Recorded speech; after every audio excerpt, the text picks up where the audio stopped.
Here comes our other commissioners.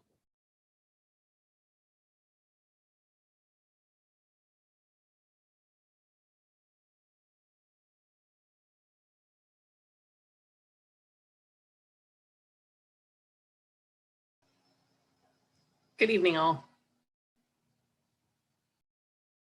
Good evening. This is a mic check. Can you hear me? We can hear you, Bill. Thank you. Yep.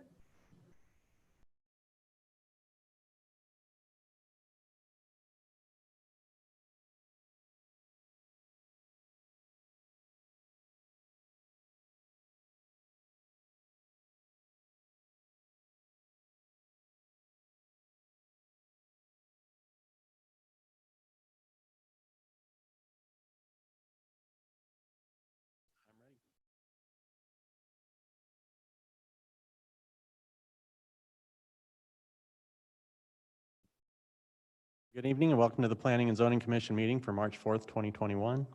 This time I'd like to call the meeting to order. The commissioners who are present for this evening's meeting are at City Hall and on Zoom. We also have staff from the city attorney and clerk's offices, as well as the city planning department. If you're joining us on Zoom this evening, we can see that you are here. You may observe this meeting, however, your ability to be seen on screen and talk will be muted. During the public testimony portion of the meeting, you will be unmuted and then be able to comment. Please note that we cannot take questions until the public testimony portion. If you have process questions during the meeting, please email the city clerk at meridiancity.org and they will reply as quickly as possible. If you simply want to watch the meeting, we encourage you to watch this streaming on the city's YouTube channel. You can access that at meridiancity.org/live. Madam Clerk, we'll begin with roll call. Thank you, Commissioner Seal. Commissioner Holland, Here. Commissioner Grove, Here. Commissioner Yearsley,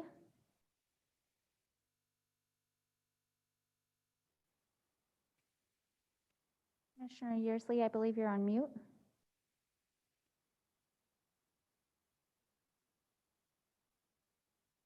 Welcome back. Commissioner Seal. Here. Commissioner Yearsley is present, but he's currently on mute. Absent are Commissioners Casanelli and McCarville.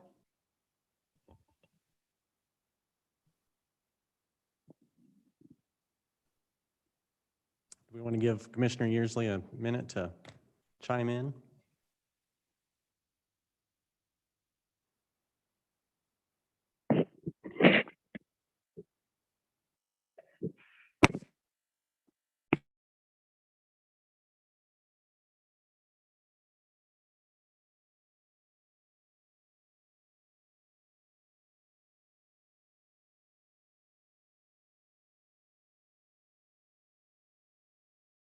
We're going to wait just a minute so we can get Commissioner Yearsley audible.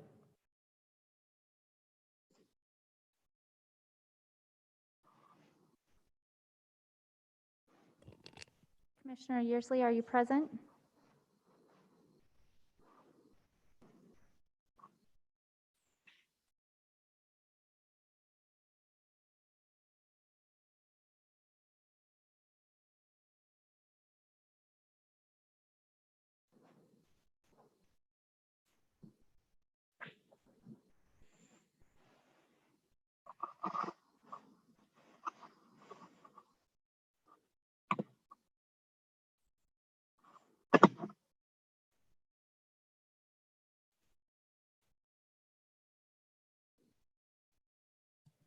Commissioner Yearsley, can you hear us?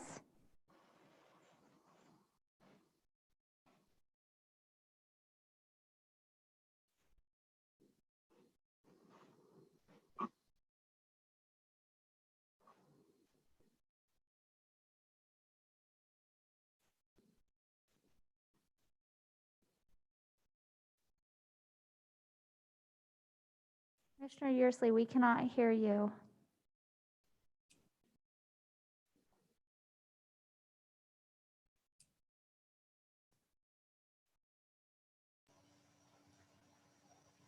Mr. Chair, one suggestion for Commissioner Yearsley. Sometimes when I've had trouble with my audio, if you go down to where it says mute in the bottom left corner and click the up arrow, you can switch to phone audio if that's not working for you. and then I'll give you a call-in number instead. Thank you.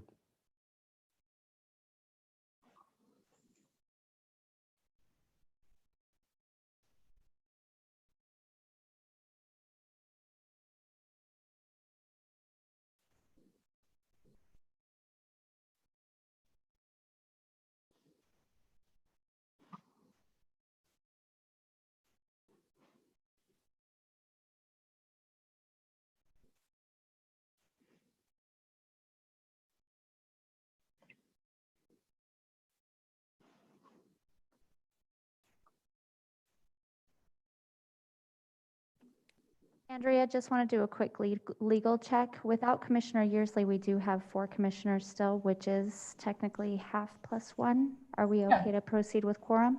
That's our quorum. We don't, he's here, right? We just can't hear him or see him. We don't know if he can hear or see us. Correct. So who is the vice chair? Oh, there we go. Was that him? Yes. Okay. I think we can get started because we do have a quorum. Okay, And we've now established Commissioner Yearsley's presence. Thank you. very good.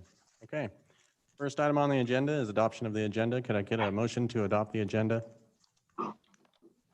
Mr. Chair, so moved. Second. It's moved and seconded to adopt. It has been moved and seconded to adopt the agenda. All in favor say aye. Aye. Aye. Any opposed? Motion carries. Next item on the agenda is the consent agenda. We have one item on the consent agenda, which is the approval of the minutes for the February 18th, 2021 Planning and Zoning meeting. Could I get a motion to accept the consent agenda as presented? Mr. Chair, so moved. Second. It's moved and seconded to adopt the consent agenda. All in favor say aye. Aye. Aye. Any opposed? Motion carries. Okay, at this time, I'd like to briefly explain the public hearing process. We will open each item individually and begin with the staff report. Staff will report their findings on how the item adheres to our comprehensive plan and unified development code. After staff has made their presentation, the applicant will come forward to present their case and respond to staff comments. They will have 15 minutes to do so. After the applicant has finished, we will open the floor to public testimony. Each person will be called on only once during the public testimony. The clerk will call the names individually and those who have signed up on our website in advance to testify. You will then be unmuted in Zoom, or you can come to the microphones in chamber. Please state your name and address for the record. You will have 3 minutes to address the commission. If you have previously sent pictures or a presentation for the meeting, it will be displayed on the screen, and our clerk will run the presentation. If you have established that you are speaking on behalf of a larger group, like an HOA, where others from your group will allow you to speak on their behalf, you will have up to 10 minutes to speak. After all those who have signed up in advance have spoken, we will invite any others who may wish to testify. If you wish to speak on the topic, you may come forward in chambers, or if on Zoom, press raise hand button in the Zoom app.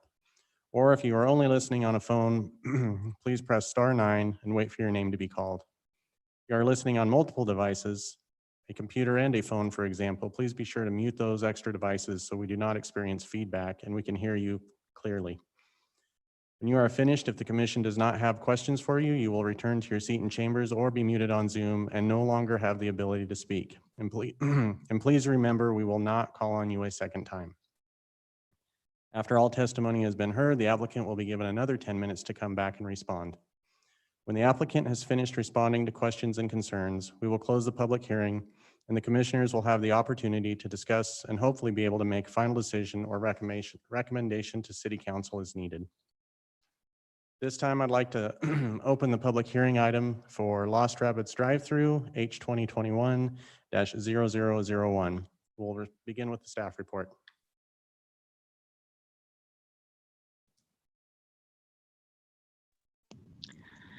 Thank you, Mr. Chair. I seem to be having a little bit of trouble sharing my screen. Can you see my presentation? Yes, we can, Sonia. You can, okay. All right, I'll go ahead then. I am not seeing it on my end for some reason.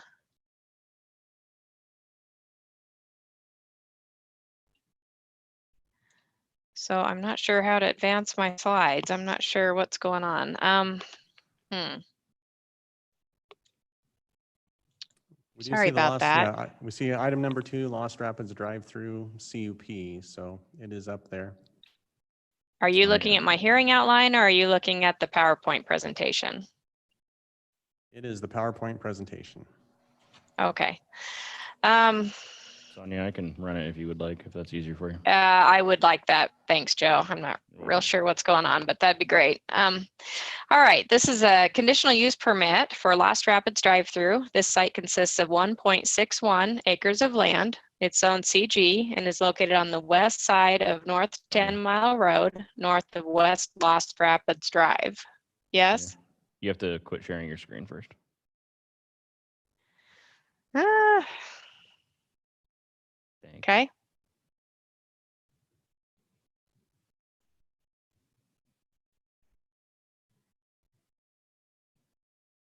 Shall I go ahead, Joe?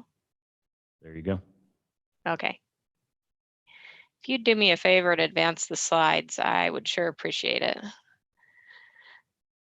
Joe, I'm not seeing the presentation. That's interesting.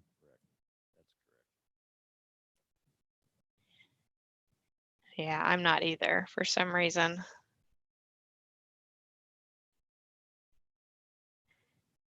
Alrighty. Everybody see it now? Yes. Thank you. Okay. Alrighty. So again, this site consists of 1.61 acres of land. It's zoned CG and is located on the west side of North 10 Mile Road, north of West Lost Rapids Drive.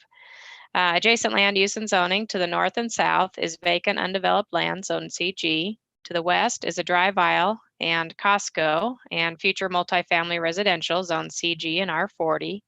And to the east is 10 Mile Road, and across 10 Mile are single family residential property zoned R8. This property was annexed back in 2018 as part of the Lost Rapids project. The comprehensive plan future land use map designation is commercial. A conditional use permit is requested for a drive-through establishment within 300 feet of a residential zoning district on 1.61 acres of land in the CG zoning district. The residential zoning district that constitutes the conditional use requirement is located to the southwest of this site, where Lost Rapids Apartments are approved and in the development process. There are also residential uses and zoning to the east, as I mentioned, across 10 Mile, but because the uses are separated by an arterial street, a conditional use permit is not required for that reason. There are specific use standards in the UDC that apply to drive-through establishments. Staff has reviewed these standards and finds the following. At approximately 259 feet in length, the stacking lane for the drive-through has sufficient capacity to prevent obstruction of driveways and drive aisles by patrons. The stacking lane is a separate lane from the circulation lanes needed for access and parking. The stacking lane isn't within 10 feet of any residential district or residence. An escape lane is provided because the stacking lane is greater than 100 feet in length, and the drive-through window is visible from 10 Mile Road and an adjacent internal driveway for surveillance purposes. Joe, can you go to the landscape plan, please? Thank you. Access is proposed via a north-south driveway along the west boundary of the site from West Lost Rapids Drive to the south, and a driveway via 10 Mile Road exists along the northern boundary of this site. Direct access via 10 Mile Road is prohibited.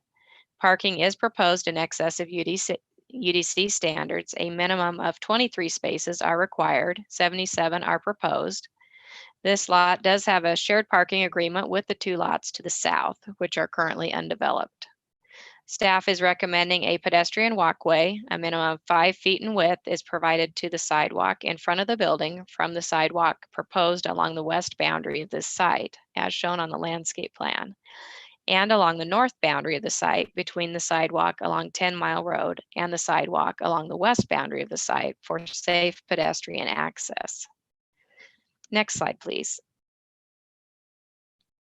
Conceptual building elevations were submitted as shown that incorporate a mix of materials consisting of wood siding on the top portion and stone veneer on the lower portion of the building with glass storefronts and a combination of flat and pitched roof lines.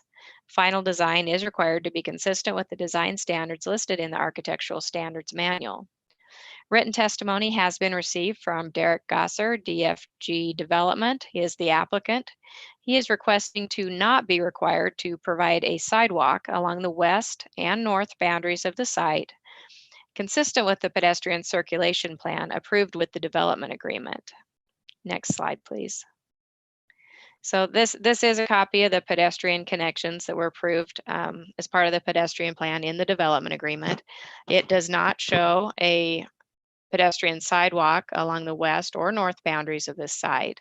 That is an added condition of approval that staff recommends as a provision of the requested conditional use permit. Staff is recommending approval with the conditions in the staff report. Staff will stand for any questions.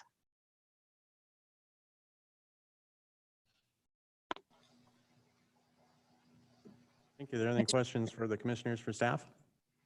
Mr. Chair, Commissioner Holland? their request to waiver on the sidewalk, is there some sort of their site plan design that they're wanting to waive that for? We can certainly ask the applicant too. I just wasn't sure if they expressed why they would like to waive the sidewalk. Yeah, I would defer to the applicant on their request. Sounds good. Commissioner Holland, thank you. Thanks, Sonia. Are there any other questions? Okay, would the applicant like to come forward? Good evening. Please state your name and address for the record, and you'll have 15 minutes. Good evening and thank you.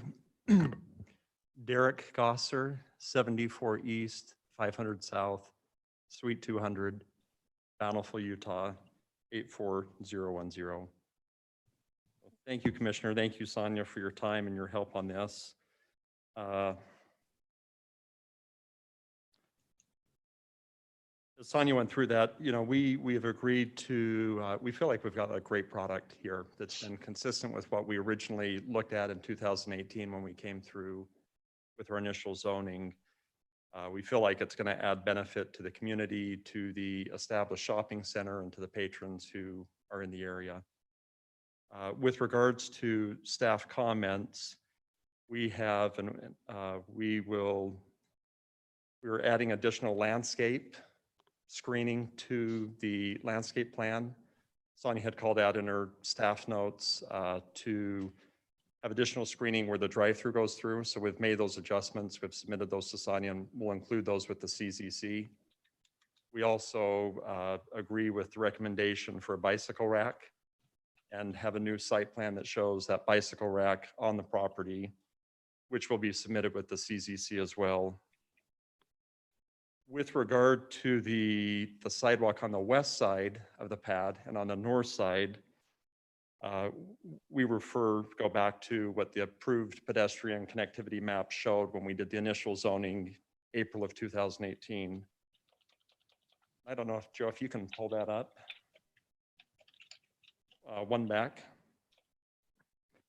So this is what we came through in April of 2018, which shows along all of the perimeters, the pedestrian walkway, and then there's a connection to Costco in those two areas. And then we also have that pedestrian walkway that goes around along the east side of the drive aisle coming in off of Lost Rapids.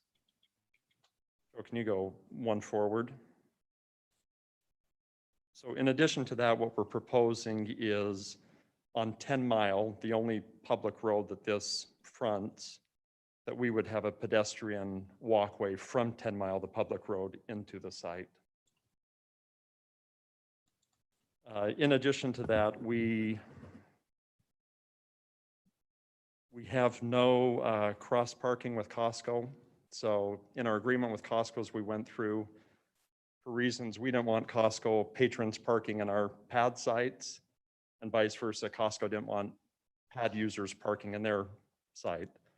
So we're hoping to not have people park in Costco and then walk over to the site. The intent is that that would all be separate.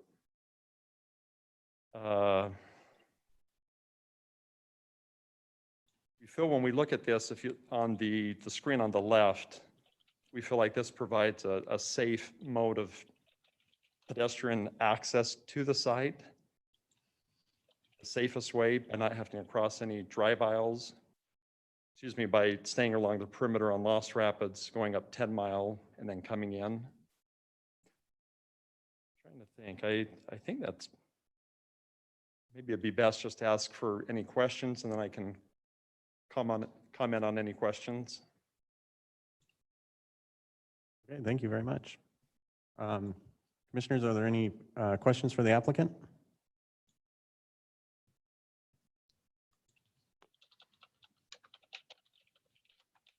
All right, hearing none at this time, we will take public testimony.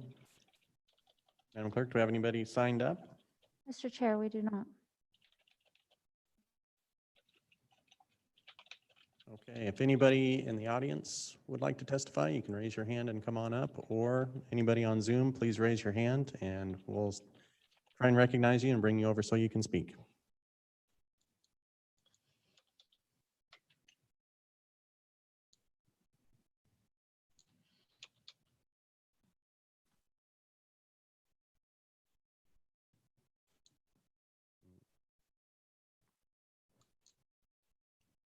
Don't see anybody raising their hand. Nobody in chambers is raising their hand. So if the applicant would like to come back up, if you have anything further to say, commissioners, if you have any other questions you'd like to ask. Yes, Commissioner. One last item that we'd comment on is, as we went through this, we were basing this off of that approved pathway connection from 2018. And as we made our site, as we went through the preliminary application process and working with staff, we did not anticipate or provide space for a sidewalk along the north side. We're fairly constrained. Currently, we have a 5-foot landscape buffer. We don't have the ability to shift the building to the south to provide that sidewalk there. I guess that's, the only other thing we'd add in that. We don't feel like it's needed. When we look at who's coming into the building, we really feel like people are driving to the location. And we feel like if they're coming off of the public roads, we have great access coming straight off of 10 Mile right into the site. Any other questions? Mr. Chair, Commissioner Holland? in the landscaping buffer that you've proposed on the west and north boundary, in lieu of the sidewalk, are there any breaks in the landscaping if someone was to be walking, let's say, from the Costco parking lot over through to your site, or would they have to access pretty much through that drive aisle walking in? Commissioner Sale and Commissioner, I believe, we have room to do breaks in there. I'm looking at the plan that we have now, and I'd have to look and see what's been called out on the bushes that are going in there to meet the requirement, but I can't imagine there wouldn't be a way for us to create natural breaks within that landscape barrier. And I'm sure we'll deliberate on that, Mr. Chair, if I can follow up. I'm sure we'll deliberate about the sidewalk, but I would say, in my opinion, if we didn't have a sidewalk, I'd at least want to see some designated crossing points across those landscape buffers, so that way pedestrians could still access the site without having to drag through, crushed rock or bark or whatever kind of landscaping material is there. I know a lot of people will just jump over it anyway, but it's better to prevent that when we can and have easy connectivity for pedestrians, because they will walk over from Costco if they get their groceries there and then they decide they want to come over for a sandwich or whatever it is after they're done shopping. Commissioner Holland, and I do have a question. Joe, can you back up one slide? And looking at this, I understand where this is a pedestrian connection path here, but I don't think in any way, shape, or form this shows that there are no sidewalks anywhere else. So hopefully that was not the inference that was going on here. I mean, otherwise the subdivision to the left would have no sidewalks. When you, Commissioner Steele, when you say no sidewalks, so we have the sidewalk going along, and I apologize, when we brought this in, so this does not show any of the interior site work for the apartment project. There are sidewalks within that community.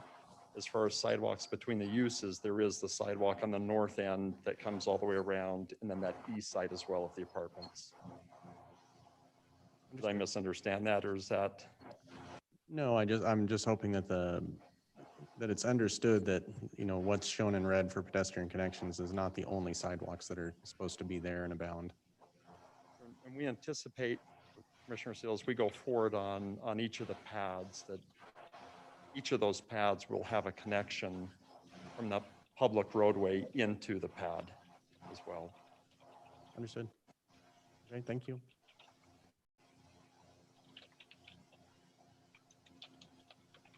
Okay, if there's no additional questions, can I get a motion to close the public hearing for Lost Rapids drive-through H 2021-0001? So moved. Second. Okay, it has been moved and seconded to close the public hearing for Lost Rapids Drive H 2021-001. All those in favor say aye. Aye. Aye. Any opposed? Okay, motion carries. Okay, who wants to start us out?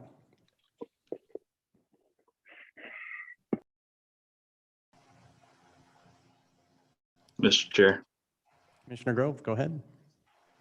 I guess I don't have super strong opinions on this in terms of the sidewalks. I understand both sides of why the staff would want it, but also how the applicant has described the non-cross access agreement with Costco, essentially, where they aren't wanting a bunch of pedestrian crossings. So I would be inclined to agree with the applicant as long as we had something in there about what Commissioner Holland was alluding to with a natural break on that west side for the center sidewalk.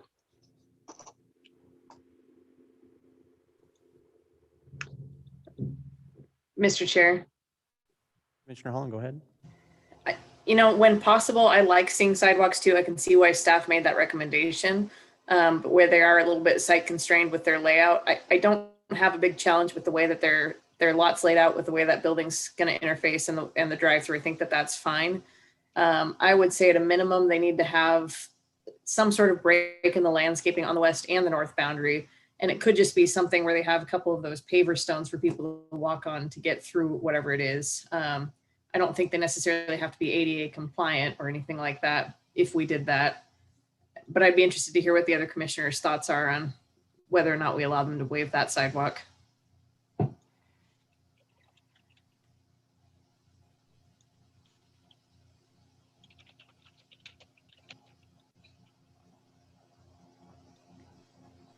Commissioner Yearsley or Commissioner Larcher? Mr. Chair, I agree with both Commissioner Grove and Commissioner Holland. I agree with both of them on the removal of the sidewalk as long as we have access. Mr. Chair, Commissioner Larcher, go ahead. I don't have a problem with it not being a sidewalk. It's going to be mostly parking lot where there'll be plenty of space for people to walk safely. Thank you. My only comment on this is the sidewalk, to me, if we allow that to happen here, then we're going to be missing it along the entire stretch. So, and I do go to this Costco, and I know that people do walk up from Lost Rapids on there.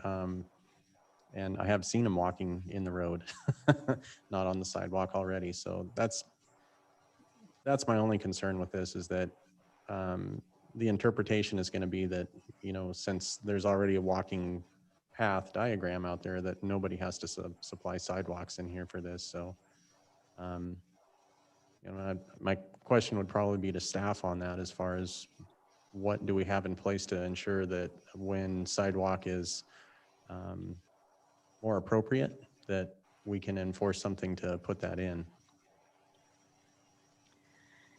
Chairman, Commissioners, the UDC only requires sidewalks adjacent to public streets.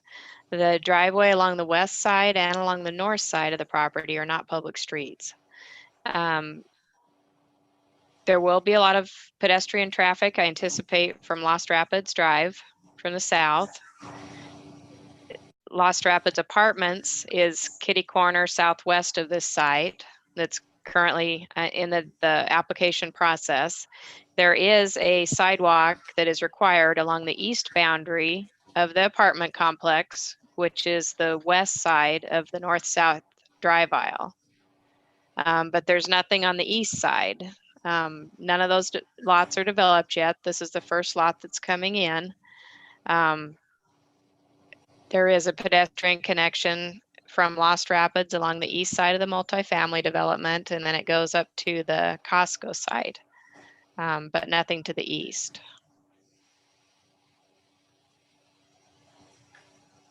Sonia, there's no other pedestrian crossways on 10 Mile from Lost Rapids up to Chinden, correct? I'm sorry, I'm not understanding your question. There's a sidewalk along the west side of 10 Mile to Chinden. Right, but there's no pedestrian crosswalks or anything. I know there's one through there somewhere, but I think it's south of Lost Rapids. Just trying to make sure that we're not going to short side somebody that's coming across 10 Mile on a bike or, walking or something like that from one of the subdivisions to the east. Yeah, the pedestrian circulation plan is as shown. Okay, thank you.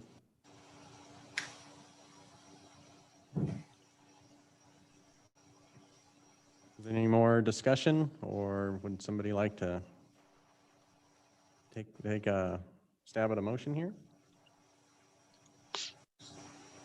Mr. Chair, I'm still struggling a little bit with the sidewalk. Because the way that it's set up, the sidewalk that's on the west boundary coming up, it will end right where this lot begins. And so I think you will have a lot of people taking that sidewalk and crossing over that drive aisle to get into this on pedestrian or bikes. And so I do worry a little bit about the safety of that in the long run. Sonia, will there be a sidewalk or anything that divides this specific pad site from the pad sites to the south of it? Chairman, Commissioner Holland, no, there will not be.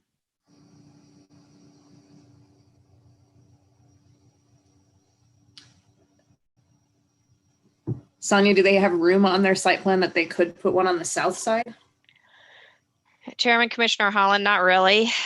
They made a modification to the site plan to shift the trash enclosure. You can see it at the southeast corner of the site, basically just a little bit off the property line.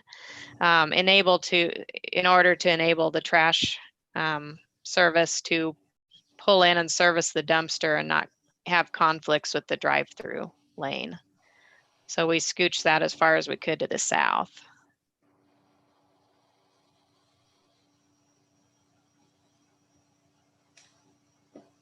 And I'm worried too that if we require them to do sidewalk, they don't have enough room to do that right now without getting rid of completely all of the landscaping. Yeah, I'm not real sure why the applicant doesn't want to do it on the west side. They originally showed that on the landscape plan. Joe, if you'll scroll up a couple slides, it appeared to have enough room. You can see it there, but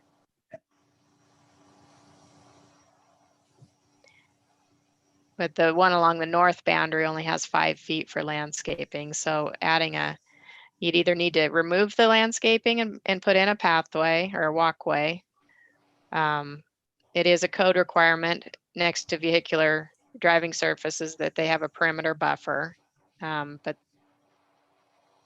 that could be waived through alternative compliance. But really it would just require the site to shift or remove a parking stall or so in the part of the patio area. If a walkway was put in along the north. So follow-up question, could we require a pathway on the western boundary and then just ask for breaks and landscaping on the northern boundary? Would that be a fair compromise? You can. I'm not sure you want to promote pedestrians walking through the drive aisle to access the site that way, though. Sure. You know, there's a pedestrian connection near the southeast corner from the sidewalk along 10 Mile that would come in to this building. But other than that, there's not one that's going to be put in until further to the north per the pedestrian circulation plan for the site from 10 Mile. Would it make staff feel better if we recommended at least a minimum of doing the sidewalk just on the western boundary and then left the northern boundary as a landscape berm or buffer? I think anything helps. You know, it's a safety issue is the basis for staff's recommendation, but it's under your purview with the conditional use permit. Mr. Chair, Commissioner Holland, go ahead. I'll throw out a motion and see if it sticks. Thank you. After considering all staff, applicant, and public testimony, I move to approve file number H-2021-0001 as presented in the staff report for the hearing date of March 4th, 2021, with the following modifications: that they would be required to construct the sidewalk on the western boundary, but that they would be allowed to maintain having the landscape buffer instead of sidewalk on the northern boundary. Is there a second? I'll second that. It is moved and seconded to approve item number H-2021-0001 with the modifications. All of those in favor say aye. Aye. Aye.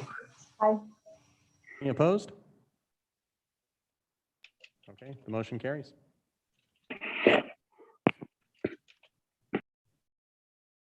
Okay. Next item, I'd like to open the public hearing for item number H-2021-0003 for Kitty Academy.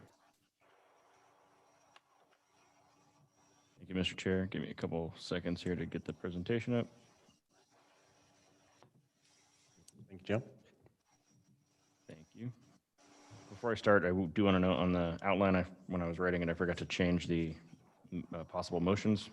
It is a CUP request, so if you make a motion, it's to approve or deny, not recommend, since you are the acting body, just to let commission know.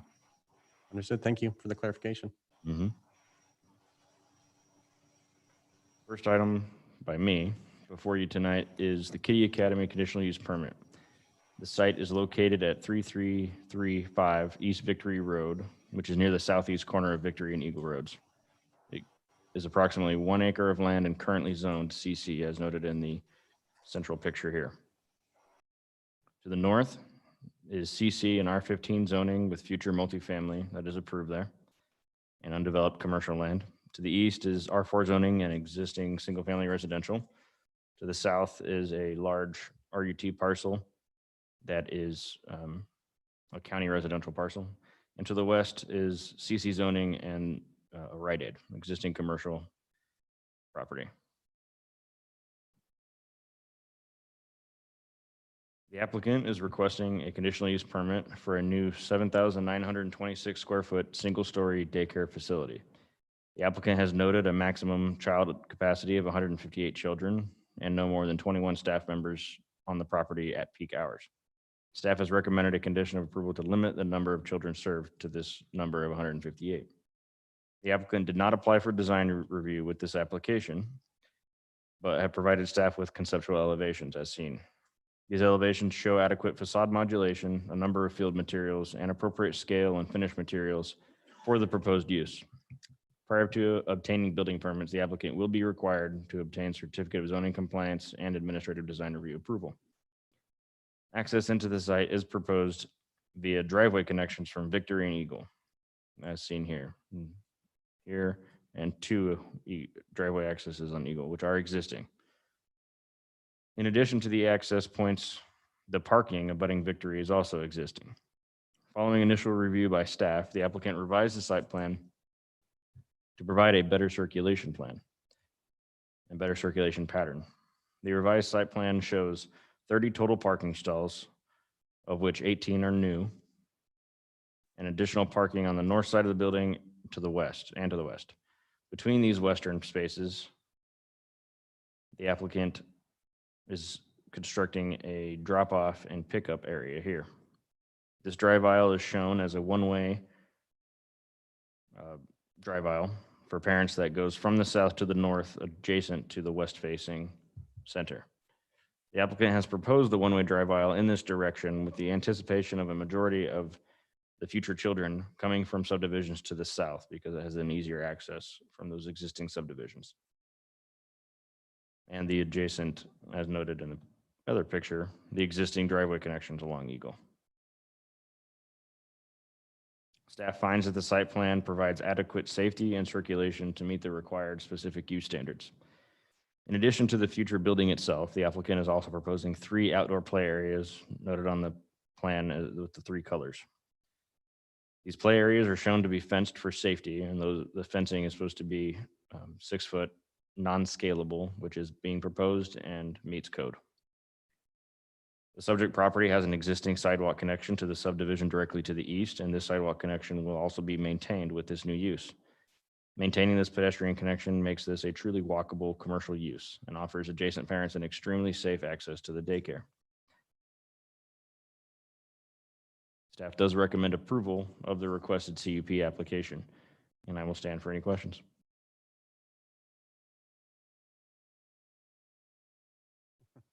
Thank you. Are there any questions that the commissioners have for staff? Okay. Seeing none, would the applicant like to come forward?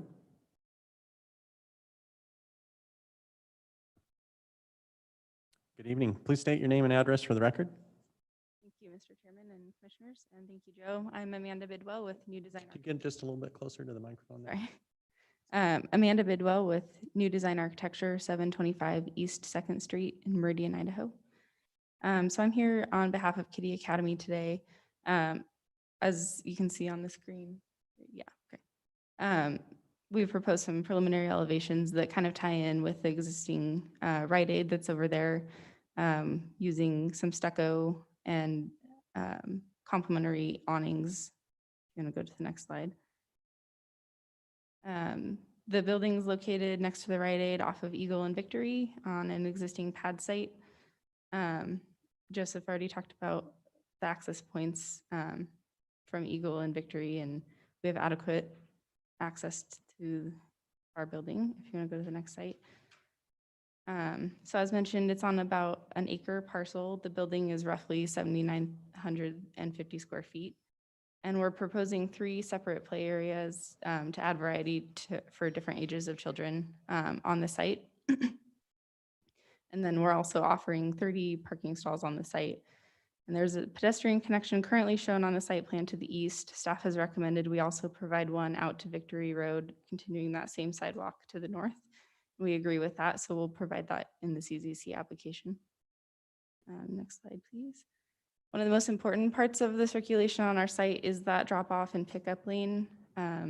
BJ, the owner, has experienced in his other daycare facilities that he has an average of a maximum of 4 parents dropping off at any one time. So with that drive aisle and the provided parking stalls, we have plenty of space to prevent queuing out onto either Victory or Eagle with our site circulation. Next slide.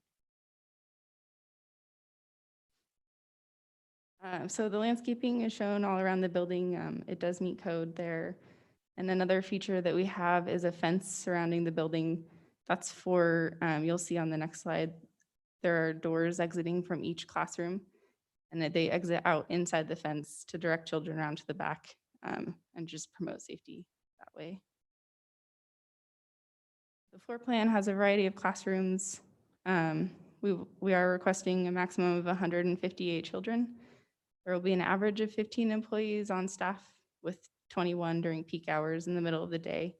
And we're proposing operating hours between 6:30 a.m. and 6 o'clock p.m. Next slide. So just a closer look at our elevations. Like I said, stucco and awnings to tie into the Rite Aid, with some of our own materials as well to give it a unique look. So with that, I'll stand for any questions. Thank you. Are there any questions for the applicant? Chair. Is that Commissioner Holland? I know that we're just reviewing the site plan here and the conditional use request. I'm just curious about the staff to kids ratio. I believe the state has a requirement of 6:1. Is the applicant planning to meet that state requirement? Yes, we are. Commissioner, Go ahead, Commissioner Lorcher. you mentioned that Kitty Academy has other locations. Are they here in the Treasure Valley? No, they are in Portland and Vancouver. And how long have they been established? I don't know that information off the top of my head, but I know my client has had his facilities well established for the last several years. Okay, thank you.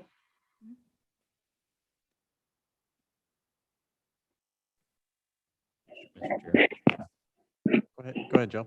I did forget to mention that in addition to the parking provided on site, the applicant and this property does have cross access and cross parking agreements with the Rite Aid and the future third commercial lot south of Rite Aid as well. So they will have opportunities to park beyond the 30 and beyond the site. Okay, thank you. Any more questions from the commissioners? Okay, at this time, we'll take public testimony. Madam Clerk, do we have anybody signed up? Mr. Chair, we didn't have anybody signed up. There was one person online that raised their hand, but subsequently lowered their hand. There they are again. VJ, one moment.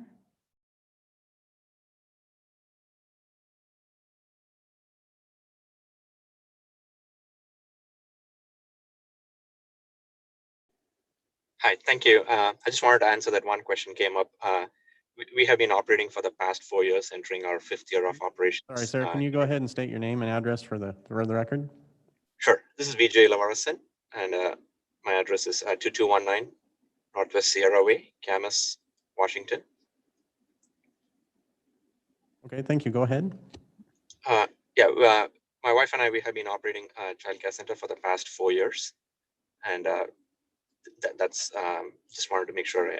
I think a question came up for how long we have been operating, so just wanted to share that information that it's for the past 4 years. And then Kitty Academy itself is a nationwide system, and they have been for 35 years, operating for 35 years. Okay, thank you very much. Thank you. Any questions for the applicant? Commissioner? Go ahead, Commissioner Larcher. So to the gentleman who was on the telephone, so this is more of a franchise concept as opposed to grassroots starting new?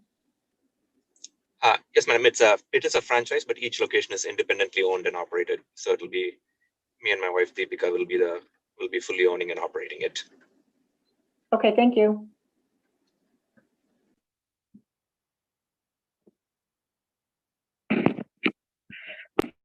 Okay, do we have anybody else that would like to come up? Anybody online? No? Okay. Would the applicant like to come up and close?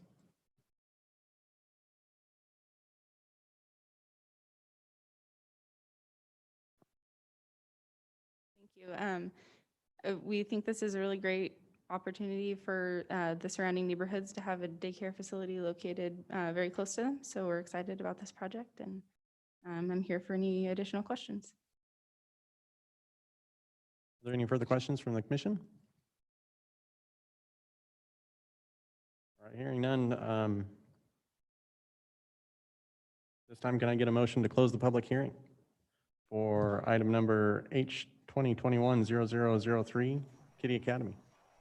So moved. Second. Okay, it's been moved and seconded to close the public hearing on item number H 2021-0003. All those in favor say aye. Aye.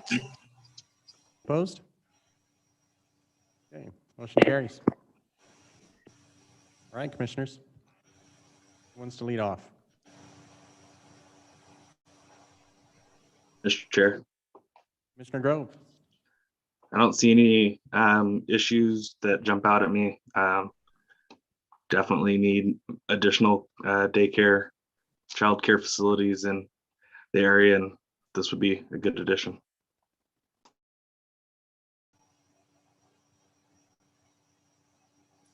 All right, thank you. Anybody else? Shy bunch this evening. Mr. Chair, Commissioner Holland.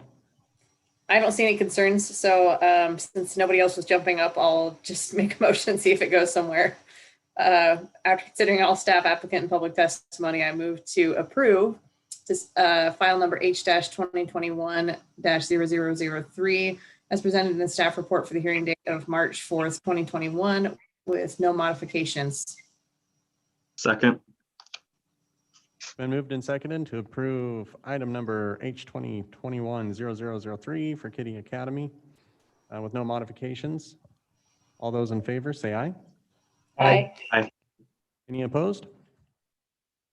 Okay, motion carries.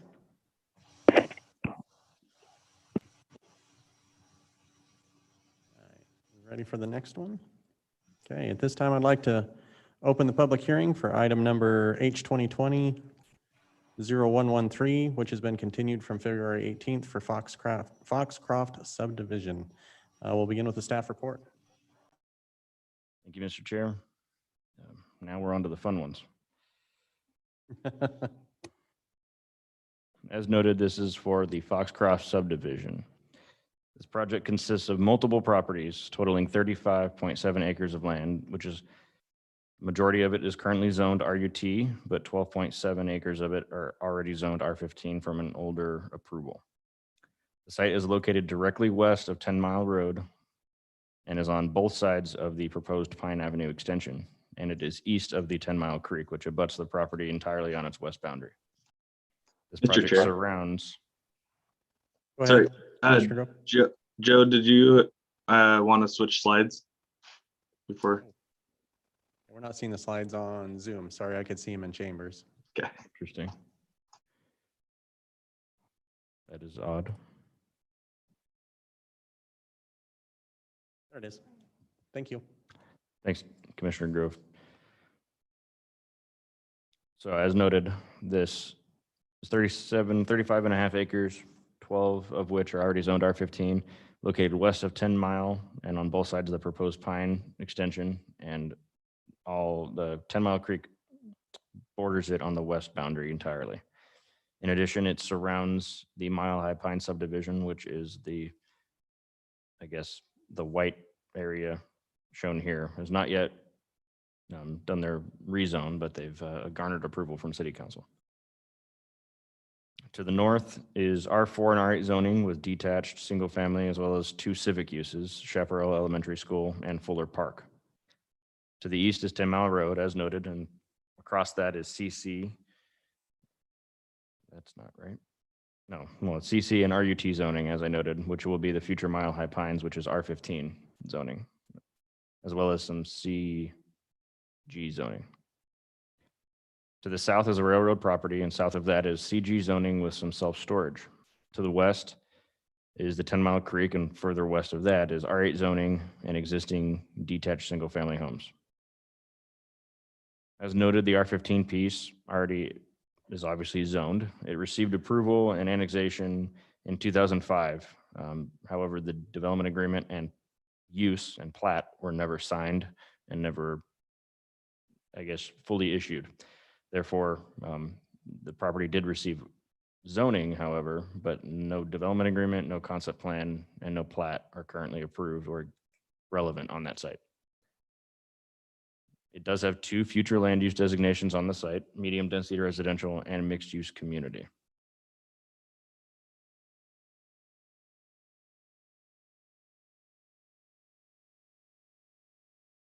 The formal requests for this are threefold.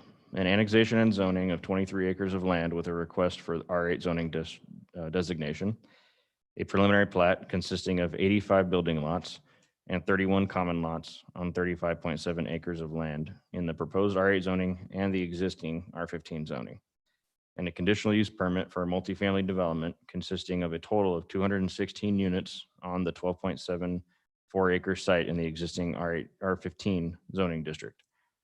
The total unit count between both areas of the project is 291 units, 75 single family and 216 apartment units. The proposed uses, as noted, are multifamily and single family residential. The single family is proposed as mostly detached single family, but there are also some attached single family duplexes and alley loaded single family. I will let the applicant speak to a little bit more about where those are located. The project is proposed with a gross density of 8.17 dwelling units per acre, which according to the provisions within the comprehensive plan is rounded down to 8 dwelling units per acre, meeting the comprehensive plan designation of medium density residential, which allows 3 to 8 dwelling units per acre. Again, this does fall at the maximum allowed within the medium density residential. The majority of the project contains medium density, the medium density residential designation, but there is an area in the southwest portion of the site that contains the mixed use community designation.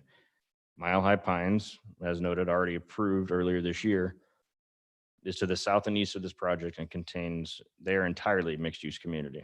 And they also have the mixed use community elements within their site plan by having commercial along 10 Mile and some additional multifamily that are half single family, or sorry, half single story and half 2-story. In addition, the existing commercial to the east should be taken into account when discussing the overall area of mixed use community. Lost my place, sorry. Future land use designations are not parcel specific, and therefore when a project contains more than one designation, applicants have the opportunity to float designations and propose project that may fit with both or only one of the designations.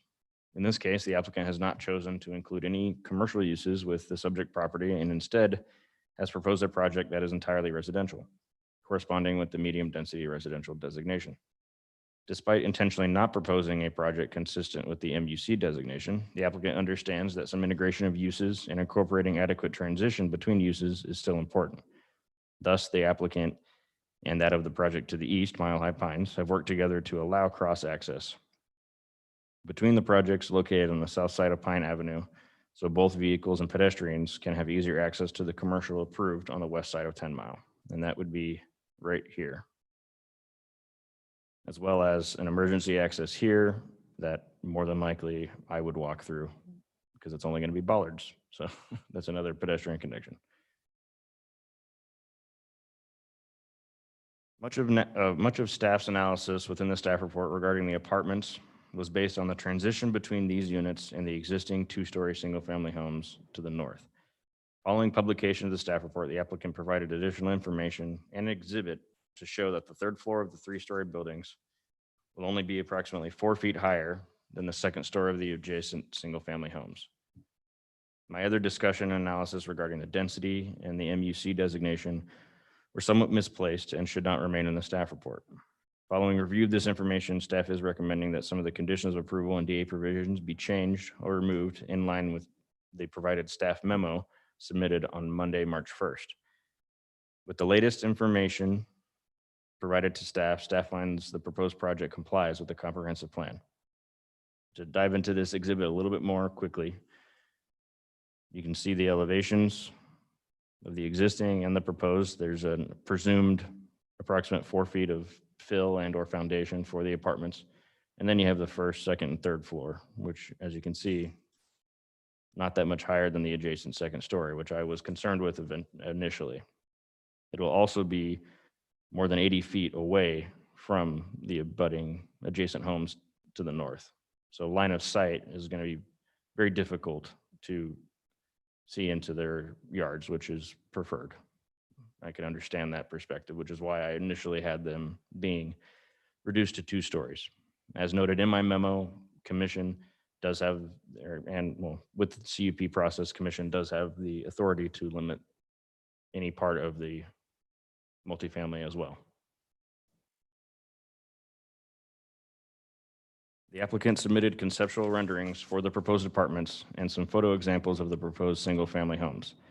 The submitted multifamily elevations show traditional walk-up garden-style apartment buildings. The buildings appear to have at least 3 field materials of stucco, lap siding, and stone, and they incorporate adequate roof plane variation. The buildings do appear to share an identical color palette, which does not meet the ASM, the Architectural Standards Manual. Multifamily and attached single-family homes require design review prior to obtaining building permit approval. So at that point, staff will ensure compliance with the ASM.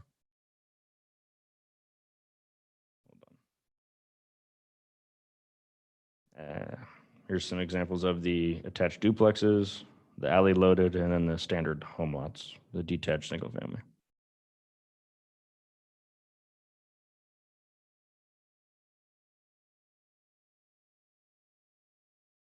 Let's go back to this one. As shown on the master street map, the applicant is proposing to construct and extend Pine Avenue as a 36-foot wide collector street from 10 Mile Road to the 10 Mile Creek and construct a vehicle bridge over the creek. Mile High Pines is also required to construct their portion of the south side of the Pine extension to their western boundary. So, to be more clear, this applicant will construct half of the roadway on this section and then the full roadway segment of Pine here, and construct the pedestrian or the vehicle bridge across the creek. Both projects are required to construct this public road extension with the first phase of development to help with community infrastructure and overall site circulation, or it's really road circulation through this area of the city. The multifamily portion of the site is proposed with 2 driveway access points to Pine, both being full access points. One here and one here. ACHD has approved these access points despite the eastern driveway not meeting their offset requirements for a full access and needing a 25% modification to their policy to be approved.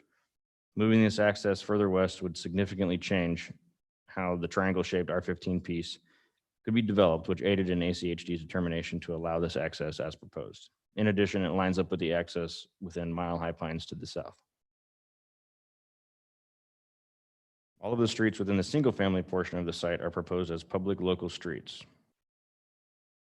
at widths of 33 feet wide, which allow on-street parking where no driveways exist. There is also a short segment of roadway in the south area of the site, located here and labeled as alley on the site. It's not actually an alley. It is considered a minor local urban street. I might be mixing the words up, minor urban local, that serves 5 of the alley-loaded homes along Pine.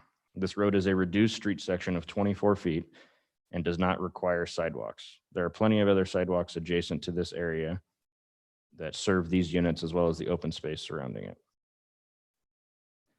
The revised preliminary plat shows 75 single-family building lots and 9 multifamily building lots with 41 common lots, totaling 125. Of the 75 single-family lots, 3 are proposed to contain homes that are to remain and be part of the new subdivision, 2 in the south and 1 in the north along Pine, which you can guess are the 3 larger parcels here. All proposed building lots appear to meet UDC dimensional standards on the revised plat. The applicant proposes to construct the project in 3 phases, starting with the southwest, you could say, then move to the northwest, and then finish with the multifamily project in phase 3. The cul-de-sac in the south of the site is approximately 720 feet in length and connects to an emergency access within the Mile High Pines project as noted. This length of cul-de-sac and or dead-end street, according to code, is beyond the 500 feet allowed and requires city council approval to be longer than 500 feet. The single-family homes are required to show compliance with the parking standards at the time of individual lot development, but as noted, the local streets are wide enough to accommodate on-street parking. Based on the number of bedrooms, the minimum parking required for the multifamily is 411 spaces. The revised site plan shows 440, exceeding code requirements by 29 spaces and amounting to slightly over 2 spaces per unit, which is my understanding an industry standard for multifamily development. Staff believes the revised site plan with additional parking spaces provides adequate parking without producing a waste of land area. A minimum of 10% qualified open space is required to meet UDC standards in the 11.3G3 section. In addition, the applicant is required to meet the multifamily development common and private open space standards for the specific use standards for multifamily development. Combined, the required amount of minimum qualifying open space that should be provided is 4.81 acres. The applicant's revised open space exhibit shows a total of 7.3 acres of qualifying open space. The applicant is proposing 5.7 of this area to meet the minimum 10%, and it actually amounts to approximately 16%. The qualified open space consists of the required street buffers, a little area along 10 Mile, but mostly the ones adjacent to Pine. The 10 Mile Creek area, which is allowed to remain natural per code, and other open space areas throughout the site, as noted in the darker green on the shown exhibit. This area exceeds the minimum UDC requirement. The remaining 1.6 acres approximately meets the common open space standards for the multifamily development and consists of the clubhouse pool with some, that doesn't make sense. Consists of the clubhouse and pool and other open space areas that meet the required dimensional standards of 20 by 20. The single family portion of the site requires one amenity per code, and the proposed multi-use pathway meets this requirement. The multifamily development proposes over 100 units, so the decision-making body shall require additional amenities above the minimum 4 noted within code. The applicant is proposing 5 qualifying amenities: a clubhouse, a swimming pool, fitness facilities, pedestrian bicycle paths, and open space that is at least 5,000 square feet in size. Because of the number of units, staff is not in full support that the proposed 5 amenities can adequately serve the apartment units. The applicant and I have discussed additional possibilities, and I assume that they will be discussing that with commission tonight as well. A 10-foot wide multi-use pathway is required and proposed along the property's western, northern, and southern boundaries per the master pathways plan. The submitted plans show compliance with this master plan. Staff originally required that all pathways be constructed with the first phase of development, but with the Pine Avenue extension and the detached sidewalks along its entire length, plus the first phase segment of pathway along the south and west boundaries, staff now finds that the pathway should be constructed along with each phase. So to say that another way, their phasing plan already shows them starting here and then moving in a clockwise pattern. They will already be constructing the southern multi-use pathway and the western one, which will connect to the detached sidewalks along Pine, as well as an existing multi-use pathway segment here, and then be able to get to Fuller Park and the school. With this, they can get out to 10 Mile and the existing sidewalk there. So there's not necessarily a need with phase 1 to have the multi-use pathway segment here, or even this segment here, because there will be adequate ability to get to the adjacent open space and school with phase 1 and the Pine Street extension. The submitted memo outlines this revision as well. Overall, this applicant is proposing to construct approximately 4,500 linear feet, which is 0.85 miles of pathway with this development, and does not include the detached sidewalks along Pine Avenue. This is an abnormally high number for one project to construct, so staff is very appreciative of the proposed pathways that are required, as well as those that are not required but being proposed. The new pathways constructed in this development would offer multiple avenues for residents in the vicinity to safely get to Fuller Park and Chaparral Elementary. Staff is in full support of the proposed pathway plan for the subject development. This application did receive some public testimony prior to the hearing. As of this afternoon, there were 6 pieces of testimony discussing disapproval of the project. The main issues outlined in those were regarding the extension of Pine and not wanting it to be extended, the density of the proposed project, and the safety of pedestrians going to and from Fuller Park and crossing the new extension of Pine or the existing area of Pine in the western subdivisions. Staff does recommend approval of the subject applications with the conditions contained in the staff report, as well as the DA provisions, but with the revisions noted in my memo dated Monday, March 1st. And after that, I will stand for any questions. Thank you, Joe. Are there any questions the commissioners have for staff? Mr. Chair. Commissioner Grove, go ahead. Joe, question for you, because I know it's going to be brought up and you've already mentioned it in the written testimony from the public, but could you speak to the connection for Pine and how that is aligned within the master street map? Absolutely. Commissioner Grove, members of the commission, on the master street map, I don't know if it's, I can't see it in these. Pine is shown as a future collector roadway, meaning it's supposed to help local streets of subdivisions get to the arterials, which would be Black Cat to the west and 10 Mile to the east. This was always going to be extended. It's always been part of the plan. Collector roadways are usually constructed by applicants and not ACHD, which is why this applicant, as well as the Mile High Pines applicant, are required to construct it with these applications.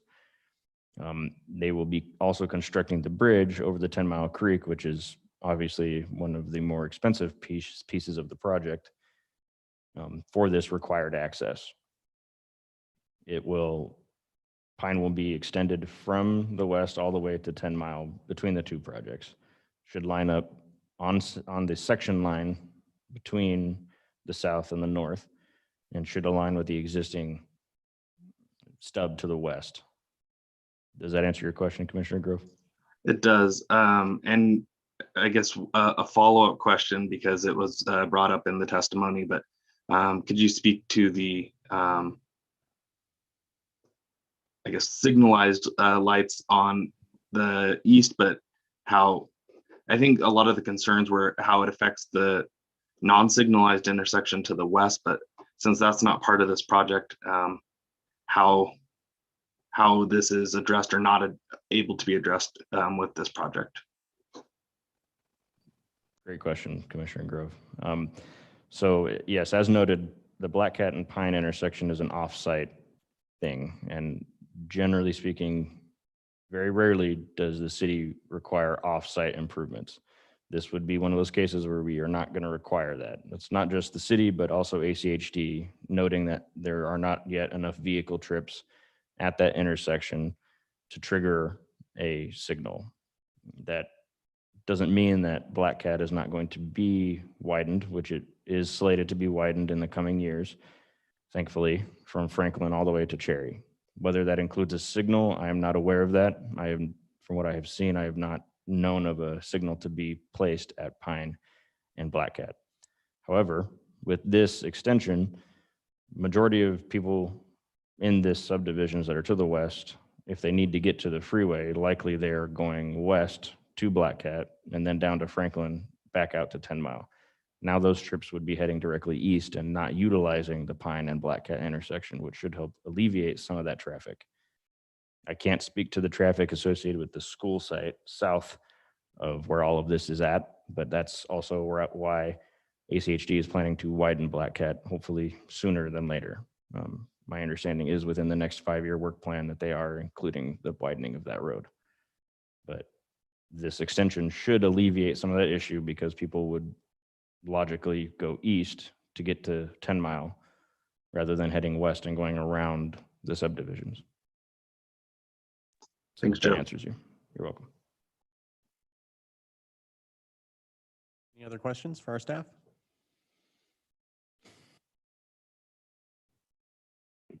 Commissioner, Go ahead, Commissioner Lorcher. so the ACHD signed off on it, even though all these homes are going in with the extended traffic that's going to feed on 10 Mile? Commissioner Lorcher, that is correct, yes.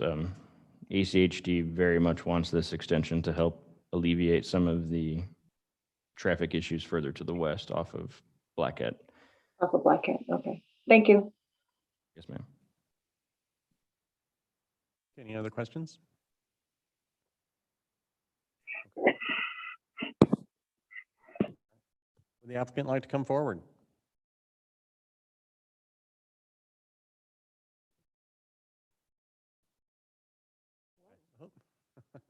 Go ahead and state your, state your name and address for the record, please. You have 15 minutes. My name is Jane Suggs with Gem State Planning, and I'm here representing Foxcroft subdivision. And is it okay if I do this without my mask?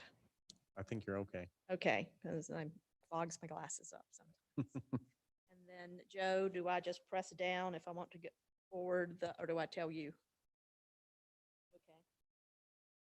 And I'll move over here and mess up. Oh, Yep, just make sure you're speaking into the microphone so we can got it. get everything recorded correctly. Thank you. Again, Jane Suggs, Gem State Planning, 9839 Cable Car Street, representing Foxcroft subdivision. Happy Idaho Day. Today's the day. We really appreciate working with the staff. We updated our plans. I want to very much thank Joe Dodson, who was very helpful, Bill Parsons, Bruce Freckleton, Joe B, because I can't always pronounce his name, the fire marshal, and others. We're very happy to say that we agree with all the conditions of approval. And those are the ones that are outlined in the March 1st memo. Right now, Foxcroft is an infill community that is approvable as conditioned. So everybody can breathe. We talked about this, Joe talked about this a little bit. I'm going to tell you a little bit more about Foxcroft, but while I do, keep in mind that with the approval of the Foxcroft as we've proposed, this developer single-handedly will construct the vehicular bridge over 10 Mile Creek. And we're going to finally provide that much needed connection. That is something that ACHD has been wanting to happen. We're also going to make the connection on Pine Avenue. And this is unusual that we're doing this in the first phase. Typically, you would do this type of construction throughout and have it completed after you've completed your project, because there is a lot of cost involved in that. This is a little bit of a different thing to do this all during phase one, but I believe Mile High Pines also had a condition to do their work on Pine Avenue at phase one. So we're going to work together and make sure that when we get started, you'll have a connection, not only the bridge, but, well, of course, it'll take a while to build it, but curb, gutter, and sidewalk along Pine Avenue, which I think will be a wonderful connection for the folks who live in that area.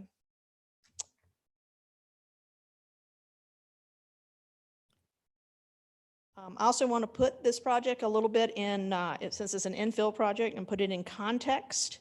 You can see, I don't know if this works. Oh, there we can. Oh, so here we are. This is the R15. This is the Mile High Pines project, and this is our project, north and south of Pine. There has been a lot of activity south of this project at the 10 Mile interchange, as you know. And you'll recall that the Mile High Pines development did include over 28,000 square feet of commercial property. That's how they finally got approved. The Foxcroft community can certainly support that commercial with rooftops and the pedestrian access that you'll see. We have a lot of that. We believe that Foxcroft is a really great transition, and it's between this commercial area that you see in this part of Meridian. Again, a little squirrely here, but there we go. All of the commercial here. And this is a nice transition with single family and multifamily housing. It also is adjacent, as Joe mentioned, to Fuller Park and Chaparosa Elementary School. Schools and parks, that's where you want to put houses. That's where you want to put people, a lot of them. Foxcroft Apartments are already annexed, as Joe mentioned, and zoned for high-density residential. The apartments will offer a 3,000 square foot clubhouse with community room, fitness rooms, and a kitchenette, plus a swimming pool. And I'm going to show you a couple of renderings that were, some of these were in your package. It shows you some of the apartments and the pool and other views of the apartments. Now we are asking for a conditional use permit for that. We did not do design review on this particular application. So we'll be coming back for design review. As Joe mentioned, we'll be looking at our palette of colors.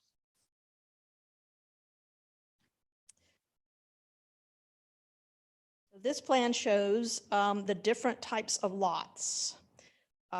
This is a color-coded map showing the different housing types.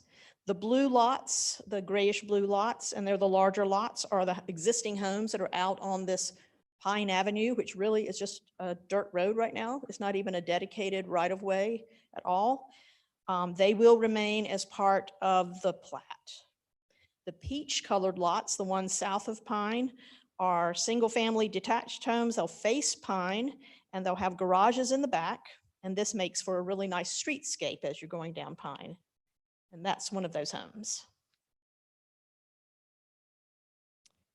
Again, there's some yellow lots on the north side. These are the 2-unit townhomes that Joe had mentioned, but I'll show you what they look like. And these are 2-story townhomes. There you go.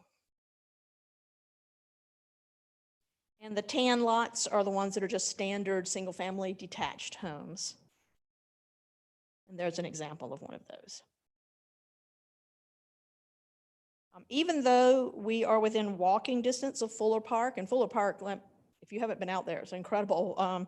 23 acres, picnic shelters, restrooms, playgrounds, 3 baseball fields, volleyball court, and there's even a pond to go fishing. We also want to have a couple of intimate spaces within the subdivision of Foxcroft for our residents to recreate and gather. So here is something showing those amenities. You'll see the gazebo, pergola, park. You see a circle around the clubhouse and fitness facilities. In the apartment complex, the playground area, and of course we have community pathways around the entire project. Here's a picture of our, I call it pergola park because that's a cute pergola, opportunity for people to gather in that location in the north part of the project. And then we have the playground that's in the south part. Again, they're playground equipment and larger over in Fuller Park, but sometimes you've got little ones and you just want to be able to walk across the street, and this provides that opportunity with some seating around the park so the kids can play. Again, a little more intimate setting for just the residents of that neighborhood. We do have extensive connectivity within the project. We are constructing, as Joe mentioned, several regional pathways, the one on the north boundary, the pathway along 10 Mile Creek, and along the south boundary, which is next to the railroad track. This is in addition to all those yellow marked up sidewalks that you see throughout the project. And unfortunately, we didn't show because every one of those apartment buildings also has sidewalks in front of it too. So there is lots of ways for residents to move around in a pedestrian way. Now, the way I look at it with the connections that we have here, you can get your steps in. We also appreciate the fact that we do have a path. There is a pathway that runs along the Mile High Pines along their west border that we can access and get into the commercial areas pretty easily to support them in a pedestrian way, which is very nice. And of course, we also have the easy access up to the school and to the park.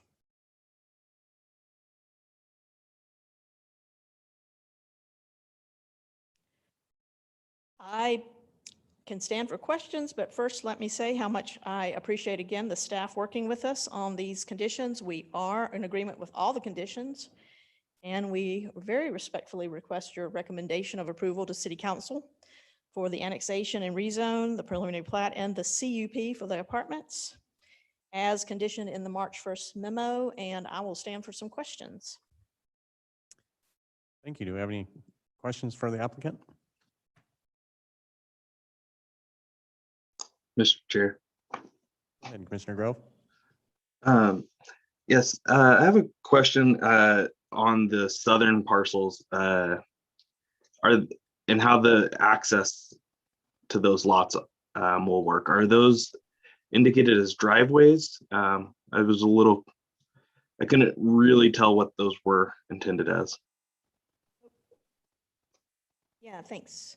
Those on the very bottom of the property, I mean, against the railroad track, those are shared common lots that are, well, excuse me, they're single family homes that have a common driveway.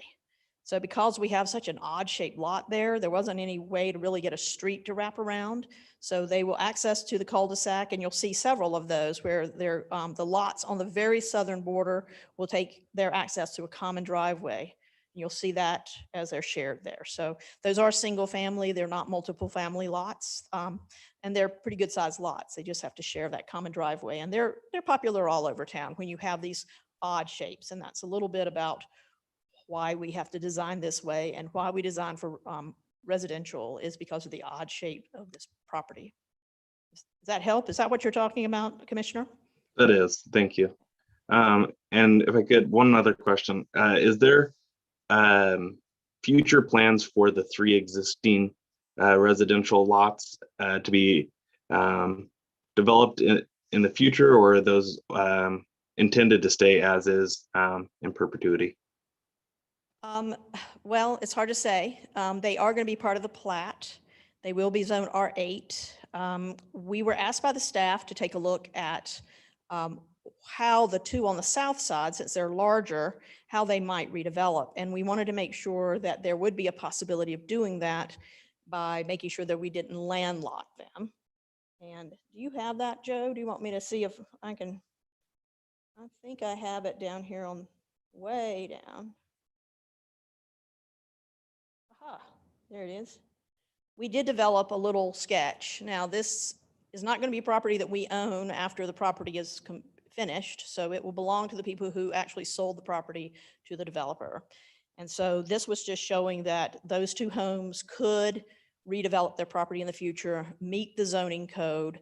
It is a condition of approval that we expect that they will build something similar to this. Again, we won't be in control of those, but we do think that really what the city wants to know is that we weren't setting up these guys to have a issue if they chose to redevelop. Again, we can't even tell this drawing saves the homes, and we don't know if they won't even do that. So right now they're planning on living there. So that, and we've planned to provide the access that they need to get to the public streets. So they will be larger lots. And I think you used to do this back when we were doing other developments that had next to RUT, those 5-acre lots. Sometimes we had to come up with a kind of a conceptual plan for doing future development. We really couldn't hold someone to that, but we did want to know that the city wasn't letting someone approve something that would keep that property from developing. So I think that's really what this is all about, just to give a concept of that. Thank you. Are there any other questions for the applicant? I have one myself, actually, on the, and you can just leave this up, where the driveway is for that kind of southwest, the bigger property. Is there a reason that lot 11 isn't slid to the left to kind of close that off instead of having a driveway in between 2 houses there? Because that's where the owner wanted to be able to access. So that's Mr. Johnson, who has that southern larger lot. And he needed to have that access at a certain location so that he could access his garage and get through his property. And so we ended up having a driveway there. And we added a lot there because we can add a lot there and somebody can live there.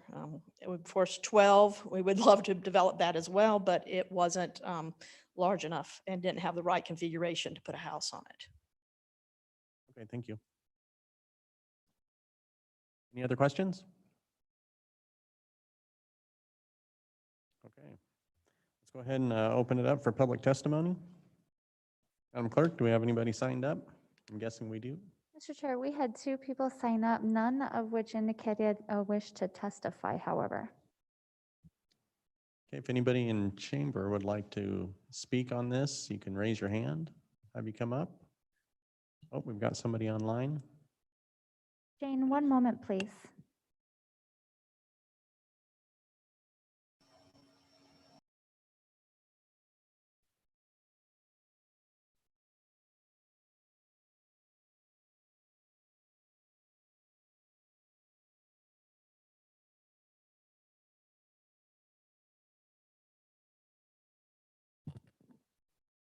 Jane, you should have the ability to unmute yourself and speak when you're ready to provide your name and address.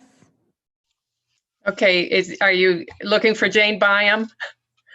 Yes, that's Sorry, correct. I got disconnected there for a minute. So my name is Jane Byam and I live at 6050 Elgato Lane, Meridian, Idaho. Okay, thank you. Go ahead. Should I use my camera or not? I've got that capability, or you just want to hear me? That's up to you. We don't have to see you. We can just hear you if that's okay. So I'd like to start my remarks with asking a question about the future land use map and current zoning on that northeast parcel where the apartments are going. Several residents in our neighborhood were involved in paying attention to, participating in surveys and things when it came to the future land use map and protection of our neighborhood and the rural atmosphere that we have here. And on the future land use map, that parcel is designated as medium density, just like the other two parcels that are currently RUT within the county designation. I recognize that in 2005, that northeast parcel was annexed into the city and zoned at the time R15. But could you please explain to me why on the future land use map, the city designated the use as being medium density, not high density?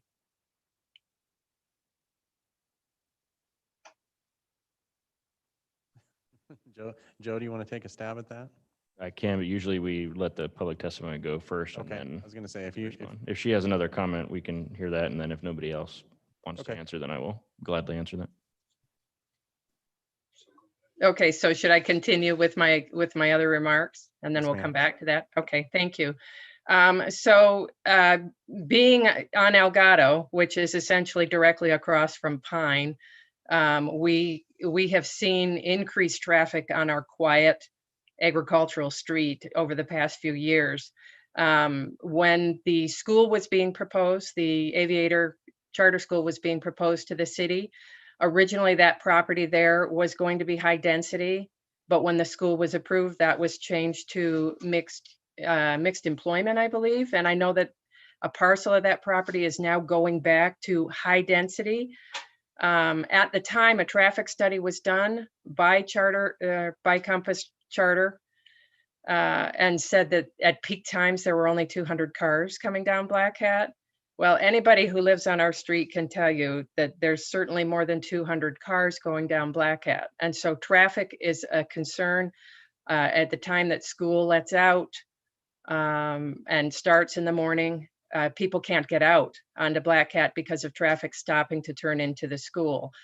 Having Pine extended, which everyone knew that it was eventual, having Pine extended is going to cause even more problems there. I recognize gentleman earlier said that most people will head west to 10 Mile if they're wanting to go to the freeway.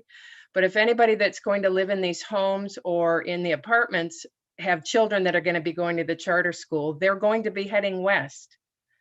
And it's going to make that intersection there at Pine and Black Hat, or Elgato and Black Hat, that much more difficult. And so that is a major concern for me, and I believe other people have expressed that in writing to the city. Another concern for me is that in the comprehensive plan, it does make allowance for keeping areas of rural homes and agricultural properties.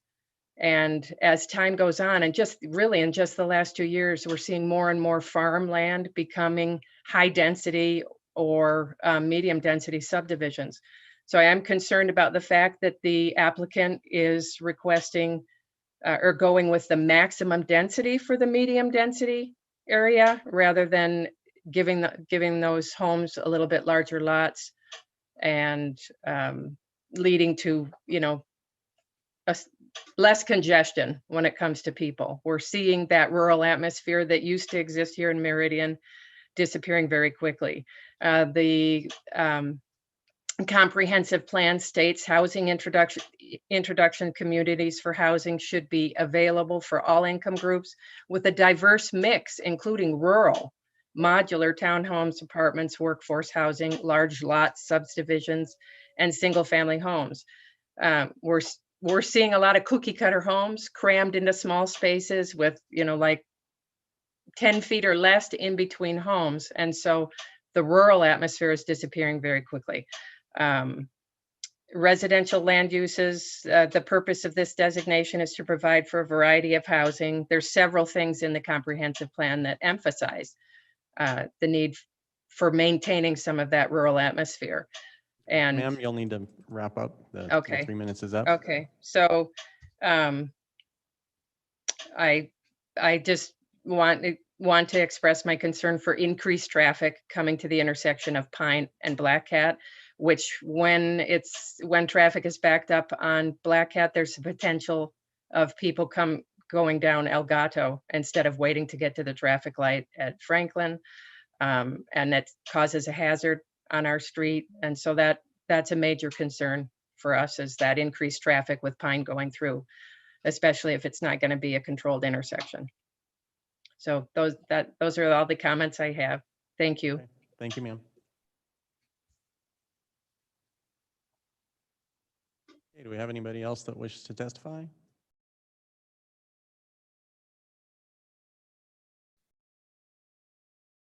Joe, do you want to go ahead and explain the zoning slash, because it does get a little bit confusing in there. Yes, sir. Like I said last time, I'm going to have to start a education series for Meridian on zoning versus comp plan. I'll let the applicant speak to some of the other comments that she made, but as long for the comprehensive plan conversation, as I noted in my presentation, the future land use designations are not parcel specific unless the parcel only has one designation on it. However, when we work with projects, we take in, and you're subdividing, now all these parcel lines are moving, and you got to take into account all of the different designations on there to some degree, as I did in my analysis. But then again, you don't have to adhere to both or all three or four if they're having. For example, there's properties off of Overland that have half of the property shows commercial and half of the property is residential. You're not going to develop the site as both. More than likely, you will choose one. In this case, there was mixed use community and also medium density residential, and they are opting to go with the medium density residential designation, and that can fit with the comprehensive plan. With the density, that's the bigger conversation. They're meeting the density for the overall project, which is how we look at gross density. The medium density residential is again 3 to 8 dwelling units per acre. The density is not tied to the zoning. R15 zoning does not equal 15 dwelling units per acre as it used to. It did prior to the new comp plan 2018, formally approved late last year. It used to mean so many dwelling units per acre maximum. That is not true anymore. It is only, density is always tied to the future land use now, which is in this case 3 to 8 dwelling units per acre. The R15 zoning, or any zoning that they request, it has more to do with the dimensional standards and the allowed uses within that zone.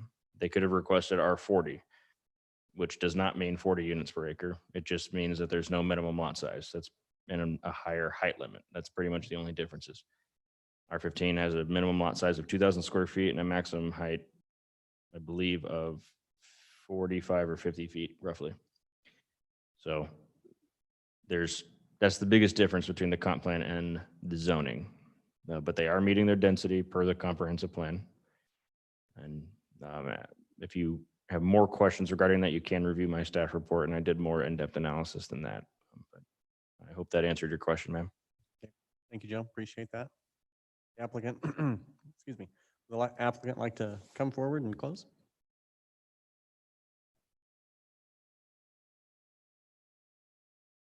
Thank you again. Thank you again, commissioners and Mr. Seal.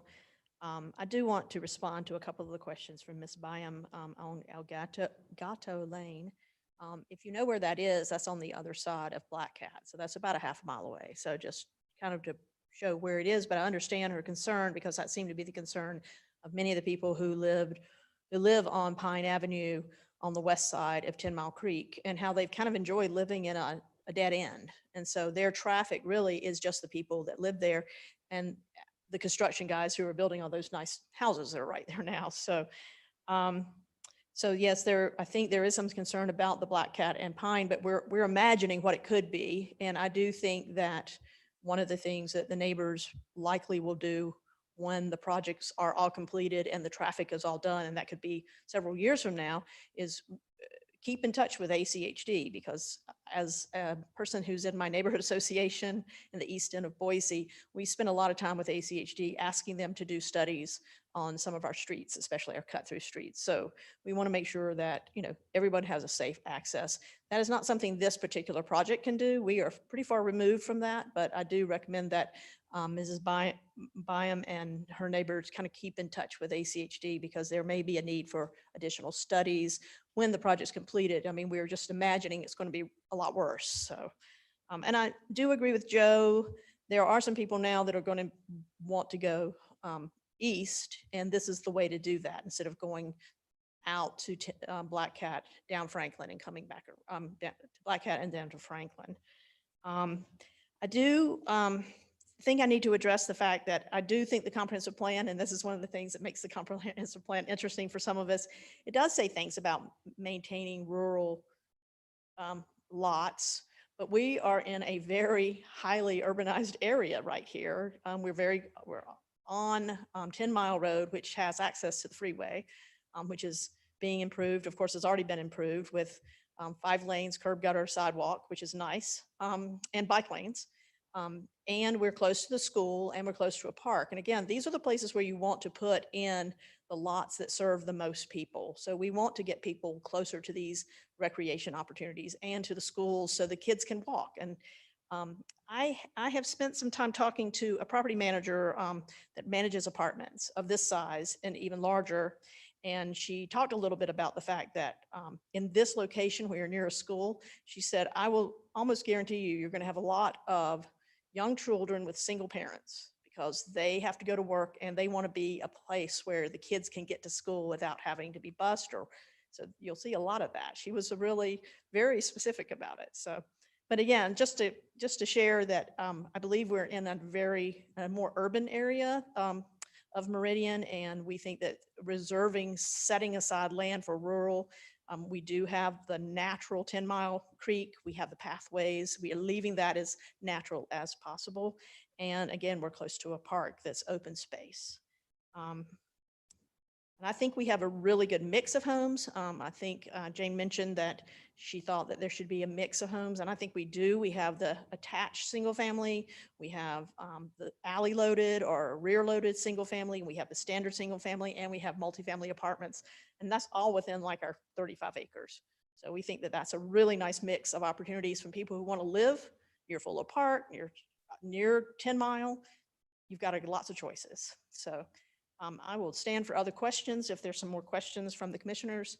Again, I very respectfully request, because we've done such good work with the staff, we're ready to get approved, move on to city council as conditioned. And then there are quite a few conditions, and there are things we have to do. So we appreciate the staff understanding how this will flow, and we're doing all the extra things we can to make sure that we provide a really good opportunity for the city. Okay, thank you. Are there any Mr. other? Chair. Commissioner Holland, go ahead.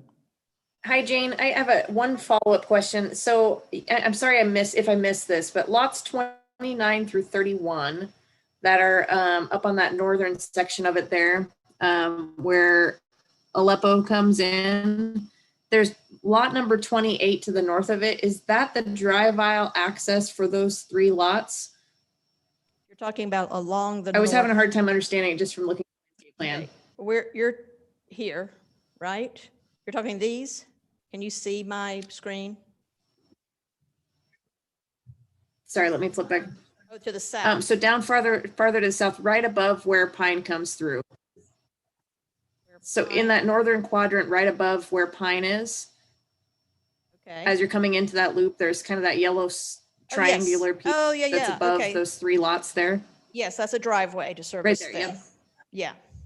That's a driveway. They will actually be front loaded, those three larger lot, those three. And that's a funny shaped lot for a driveway, but yes, I'm gonna see if I can point to that. So yes, there will be a fence along Pine at this location. These will not be front, face the street. This will be a fence and there will be front loaded and this is the driveway right here. Does that make, I think that's Okay. what you're talking about, right? Yeah, I was just trying to figure out how those lots had access, if it was off of, I was hoping it wasn't off of Pine. I was hoping it was off that drive aisle there. Yes, it is off the drive aisle. And similarly, on the north side of that same little loop, you see a couple of houses with a driveway that they're accessed off of too. And just below that is a pathway that carries you through. So there's an opportunity. And then not shown very well, but along the boundary between the apartments and the single family in that north part, there's a pathway that runs all the way from the regional pathway on the north, all the way down to Pine Street. So there's a nice connectivity there too. But you've caught on to the fact that, yes, we have so we have these lots that have common driveways and they're not accessing Pine because that's a collector. And we have the front on housing, but they're not going to have their access. So that's the south of Pine. Those vehicles will be accessed from the south and there will not be driveway connections to Pine. We're trying to eliminate those turning movements. So one more follow-up question, just to confirm. So that drive aisle, that lot that connects over to the east there, is that a drive aisle that it's going to be open between the apartments and that residential for people to go between?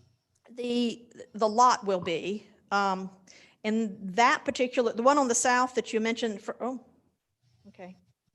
Keep on going. You doing that, Joe? Okay. Trying to get to a plat. Yeah, I didn't say you had it there. That.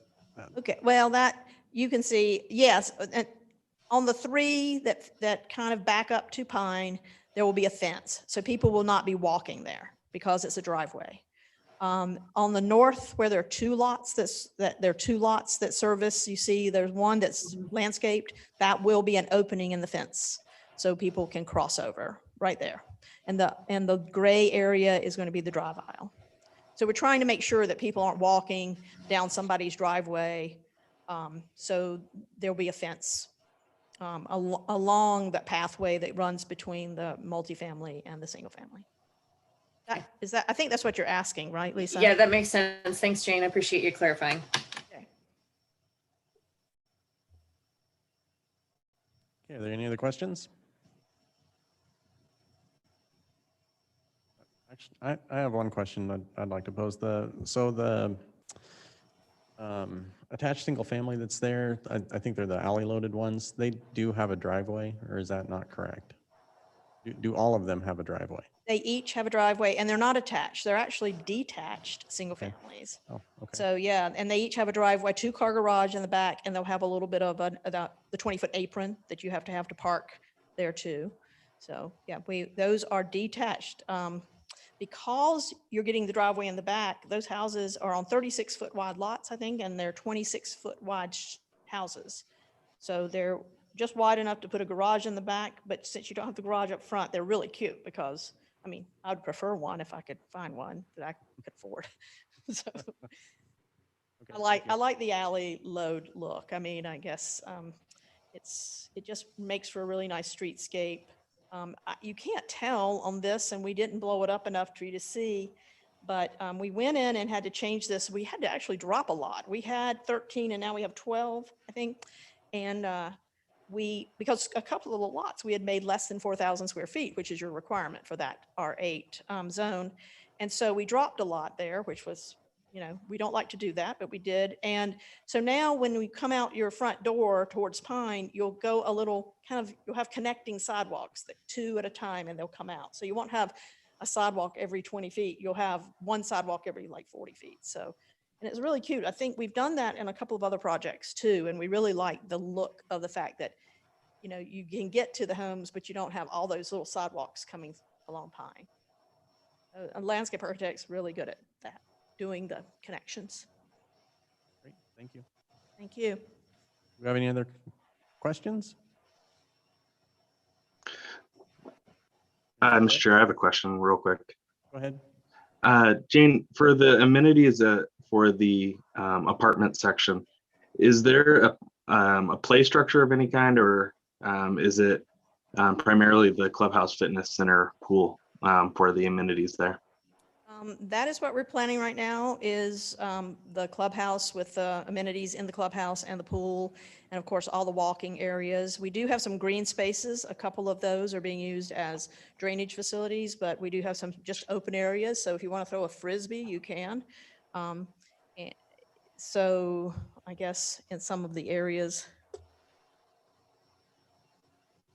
like, oh gosh, can't seem to find this very well. There we go. There's some just open areas here and here. This is a drainage area, but you could still probably have some recreation in it if you just wanted to run around a little bit. Again, we were not putting in a lot of recreation because we're so close to Fuller Park. I mean, you can actually just, I mean, it's a stone's throw. You can walk down the pathway and get to Fuller Park, and you're right there with all of those amenities. So we had not been, we've done what we were asked to do for the number of units. I know Joe mentioned that we had talked about a few others, but at this point we have not proposed any additional amenities over and above what were required by the code. Would a tot lot fit in any of those open green spaces in that R15 section? We could probably make something fit. We did talk, I did talk to Joe a little bit about maybe some of these areas. What we find are people with dogs, and we might need to turn one of these little areas here, which we think this would be probably a good space for it, into a dog park. I think that's something Joe said, that he's finding that in apartment complexes, people have dogs. And of course we got the pathway, again, you can walk your dogs around the path, but we could do that. I have found from talking to the other property management person that I've been dealing with, either that or maybe at one of these locations near this regional pathway along the north side, we could put in a bicycle air pump, and you can hang tools with it. You have to be kind of careful so they don't walk away, but there's a way that you can do that. I think I've seen those at some places along pathways in Boise. I haven't seen them along the regional pathways. So we might choose to do that. We think that because we're close enough and with bike lanes to the 10-mile interchange and all of that, maybe if you're willing and we're willing to put in maybe a bicycle station along the regional pathway along the north, that would be adjacent to the apartments, we think it would be well used. Does that sound good, Commissioner? Add a bike station? I'm just kind of going off of the comment that you made earlier in your initial presentation about the tot lot for the alley loaded project, and seeing the difference between the alley loaded project on the south and then the R15 in terms of how that's described. Okay, I didn't quite follow that. Say that again another way. You said how nice it is for that little playground area for people to walk across and be able to have that without having to go somewhere else. And so just curious if that applied to how that applied or did not apply to the R15 section. Possibly. We just think that we have enough amenities there with a swimming pool, the plaza that's around the pool, and the areas that are inside the clubhouse, and with all the other open spaces, we feel like that's sufficient amenities. Okay, thank you.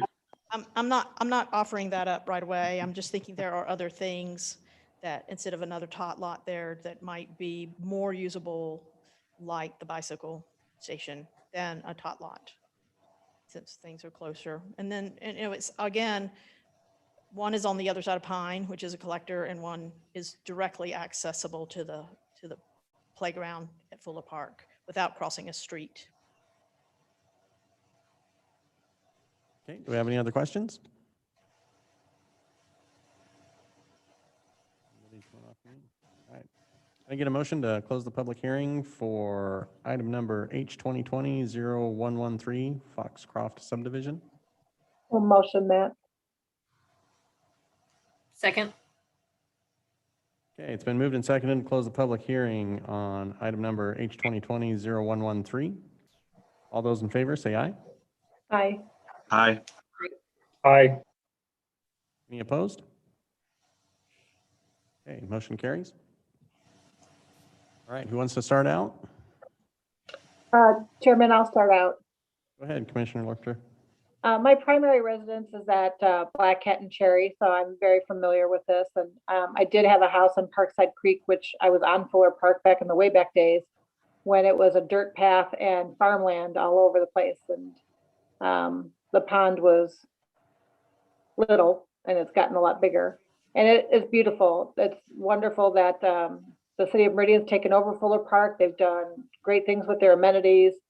And it was only a matter of time before developers come in to be able to take advantage of some of these green spaces that we already have in our community and build houses around them. I empathize with the homeowner on Elgato. I also have a small farm off of McDermott and Ustick, and I do use Elgato to get through to Pine. And if Pine kept going through, I'd probably do that to avoid Cherry Lane or Franklin. So those traffic concerns are real. And it's going to happen, but it's not necessarily the developer's fault. It's as our community grows, we all look for different ways to get to where we need to go. It sounds like this particular developer is doing everything that the city is asking them to do. They're following the rules and following the codes, even though some of us old timers really kind of lament about losing some of our farm of what's happening. So, you know, they've addressed the concerns of the cities, they're following the rules, and it would be a great place to live to be able to access that park. Thank you. Anyone else? Commissioner Holland, you're off mute, I see. I don't know that I was ready to talk either, but I mean, is it exactly what I would draw on a map if I had this site plan? Maybe not. But I don't know that I have any huge opposition to it. I think that I appreciate the pathways. I appreciate that they did provide a little bit more green space than required and that they've worked closely with staff. I think that the roadway issue with Pine, even though it might seem like you're going to get more traffic on Pine going through, it could actually alleviate some of the issues that we're having at Black Cat and Pine because people will be able to head towards the east to get to 10 Mile to get towards the freeway.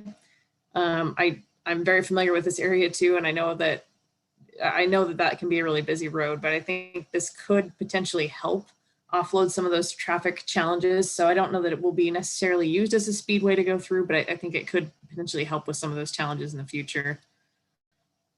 That's all I got for now. Okay, thanks. Mr. Chair, Commissioner Grove, go ahead. I'd echo what's been said so far, especially with Commissioner Holland. And this might not be the exact layout that I would have gone with if I were, thinking about it, but I don't have any strong objections other than I would like to see some additional amenity, tot lot or something for the R15 section. I do really like the amount of pathways that are in this project. It is very similar to the project to the southeast of pathways that it had. And I think having all of those pathways between the two developments is going to be a big benefit for this new development that's coming in. And I think that Pine needs to open up. It's going to create better access for everybody, and it should help alleviate some of the pressure that is, over on Pine and Black Cat. And it's also one of those things where you don't get some of the improvements on Black Cat, until 2031, until there's more rooftops that necessitate it to be bumped up sooner. And so that's, chicken and eggs situation with some of the development for improvements on roads. So I don't know, I'm mostly in favor of this project. Okay, thank you. And I'll just chime in here. I don't have any major reservations about it either. I do, the having the driveway through two properties there, that I see that becoming an issue when things try to redevelop on those lots, or even an issue as having that a drive aisle between the two lots. So I think it's going to limit that, what they can do there and how they can do things there, or pose problems in the future. I do agree that, some kind of tot lot or play structure up in that multifamily is, to me, going to be a little bit more relevant than where it's at down south. Not that I would like to see that one go away, but an additional one, play structure or something like that, just to let kids run around, even, kind of rock structures or something like that, something for kids to play on, and would be great to see there. But yeah, I do like the pathways and all that, the way that they've constructed that, incorporated the creek into it and everything is very nice. So I think it's going to be nice if it gets approved. Commissioner Yearsley? Yeah, I wanted to echo. I like I said, I think for most part it's a pretty good layout. I do echo the idea of having an additional amenity for the R15. I've in all my years of being on the commission, I've never heard anyone come in and say I've got too many amenities in my subdivision. Typically, everything is underbuilt, overutilized. In our subdivision that we have, it's the same thing. It's just you never have enough, and so I think it is warranted for another amenity within the tot lot or in the R15 area. The rest of it looks reasonable and makes more sense, and so I would be in favor of that with that addition. Okay, do we have any other commentary, or would somebody like to make a go at a motion here?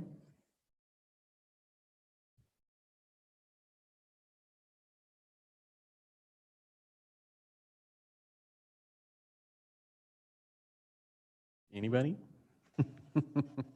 I can always take a stab. I was trying to let somebody else do it this time, though. I was getting into my notes. I can do it if you'd like.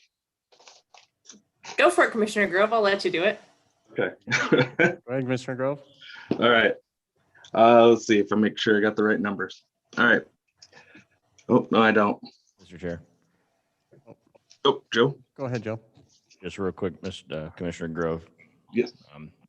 On this one, because there was a staff memo following staff report, just be sure to include any recommendation that it also includes those revisions within the memo dated March 1st.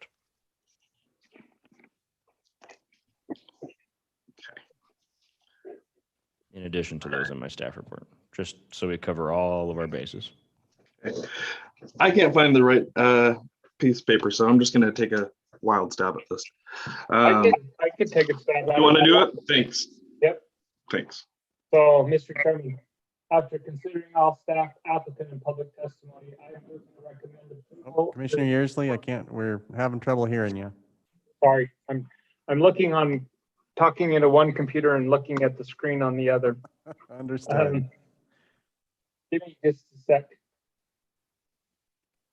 Okay, after considering all staff, applicant, and public testimony, I move to recommend approval to City Council of file number H 2020-0113 as presented for the hearing date of March 4th, 2021 with the following modifications: that we add the to include the revisions in the staff memo dated March 1st, 2021, and that in the R15 area, additional amenity such as a tot lot shall be included into that phase.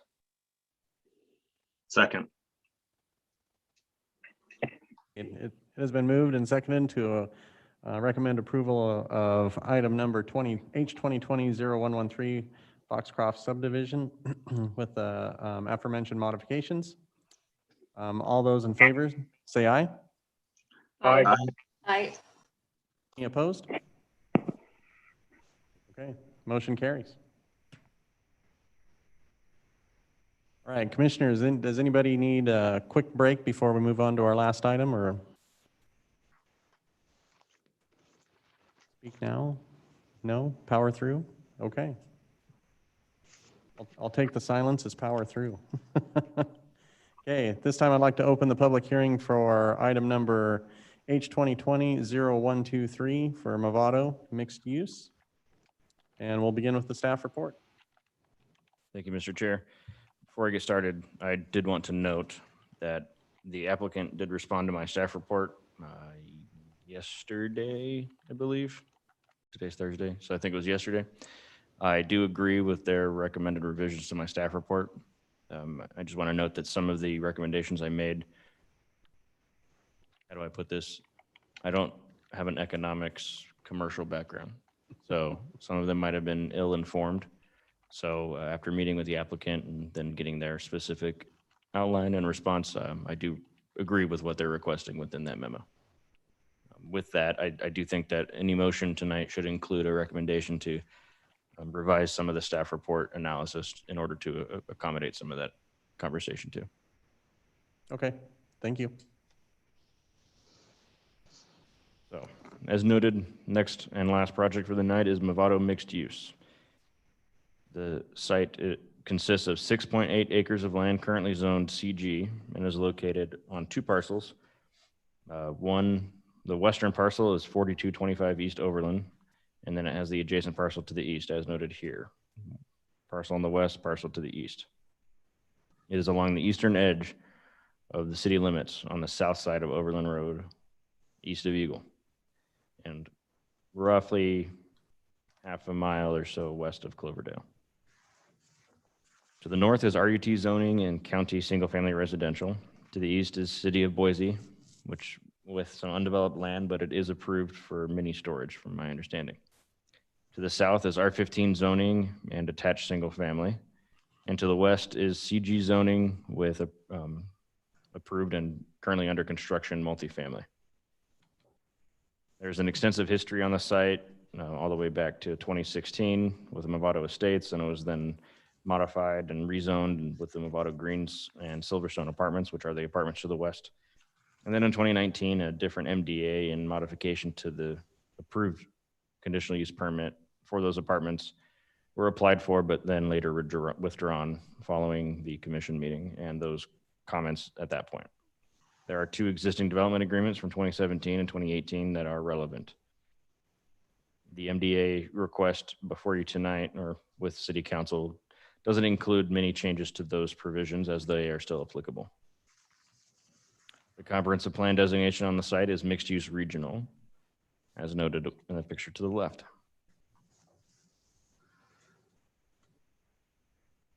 The applications before you are for a conditional use permit for a multifamily development consisting of 66 attached units, 56 on the west parcel and 10 on the east, near the southeast corner of the site. Within this CG zoning district. And it is includes a development agreement modification to modify the concept plan approved with the existing agreements to include a mix of multifamily and commercial uses.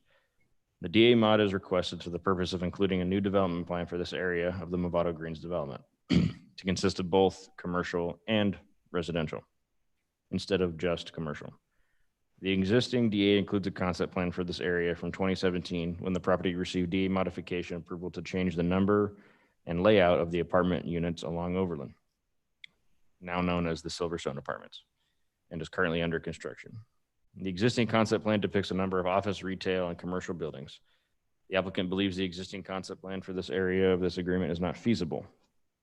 The applicant states that the separation from Eagle and Overland intersection by the residential is too far and is too far to accommodate the approximate 56,000 square feet of commercial space shown on the existing concept plan. Therefore, the applicant is proposing a new concept plan depicting 3 commercial pad sites and 66 multifamily dwellings in the form of townhome style dwellings. It would be in 8 plexes. Staff supports this change to this area of the Movado Greens development The commercial area is now proposed at approximately 27,500 square feet across 3 buildings and is shown along Overland to increase its visibility and viability, being a commercial use along a busy arterial.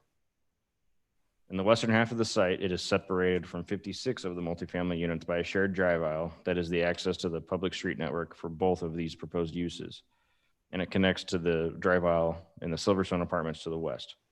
In the eastern half of the site, the applicant also shows a commercial building, a larger one, along Overland, with the remaining area of the parking lot, or remaining area of the lot as parking until you get down to the very southeast corner where you have 10 more of the multifamily townhome style units.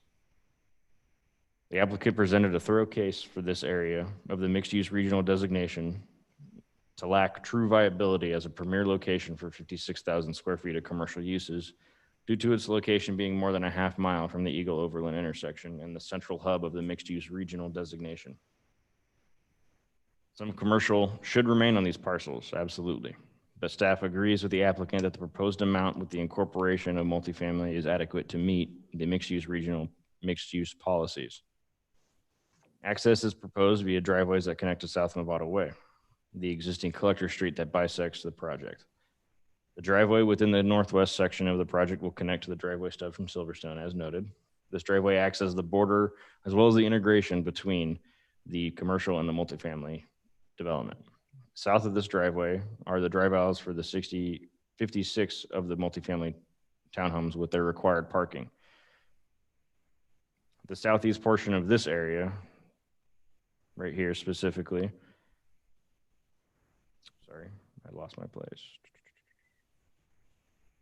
Sorry, it contains a segment of the drive aisle that is over 150 feet in length, which would require a fire turnaround. Because of this, staff recommends that this segment just be reduced by a few parking spaces in order to reduce this area to being less than 150 feet. Overall, the residential portion of the site proposes 139 parking stalls, which exceed the 132 which would be required, which is 2 per unit, approximately. The east side of the development proposes an additional commercial building as well as 10 more multifamily units with driveway access to Movado Way in alignment with the rest of the site, as well as the existing local street here. The submitted site plan shows more than the minimum parking required and drive aisles that meet UDC and fire department requirements for the commercial portion of the site. The proposed dwellings at the very southeast corner of the project are placed with minimal room to spare surrounding the buildings, but do appear to show compliance with dimensional standards. According to ACHD, the proposed driveway connections closest to Overland meet their offset policies because they are 220 feet from the intersection. However, the 2 northernmost driveways will not meet offset requirements for full accesses should the Overland and Movado intersection ever be signalized, which it is planned to be eventually. I do not have a date on that, but it usually, as noted with the previous application, it usually takes rooftops in order to warrant a signal. In this case, these accesses would be limited to right in and right out. And the applicant is aware of this potential for the reduced level of access for the northernmost driveways. The proposed site plan appears to show compliance with all UDC requirements for both the commercial and residential, except for the area of the drive aisle as noted. The multifamily development is required to provide common and private open space based on the specific use standards, which is the size of the bedrooms. The applicant's, or size of the units, I should say. The applicant's open space incorporates only 56 units on the western parcel, and they show approximately 135 square feet of private open space per unit, exceeding the 80 square foot minimum. Prior to the council meeting, the applicant should show the other 10 units on the eastern parcel with a revised open space exhibit. The common open space is to be shared between all 66 units, and the submitted site plan shows 19,561 square feet of common open space being provided, which exceeds the minimum requirement of 16,500. The open space exhibit does not show an area of land on the east parcel, which is approximately 2,000 square feet and can be seen here, which would also be qualifying. The noted revised exhibit should also show this area. The proposed open space consists of a buffer between the multifamily residential and the existing residential to the south, which is here.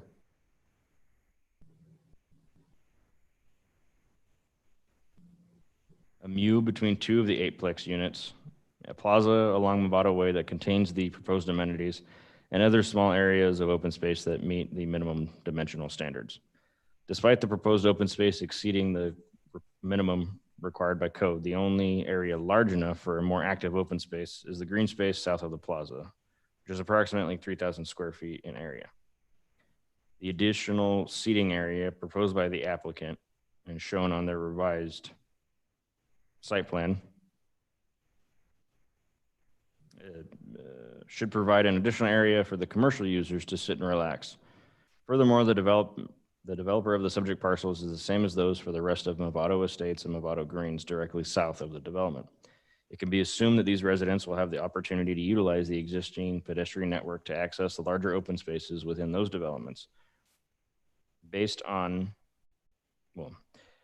that, the applicant should, I hope they can, clarify whether or not that will be occurring with this development when they present tonight.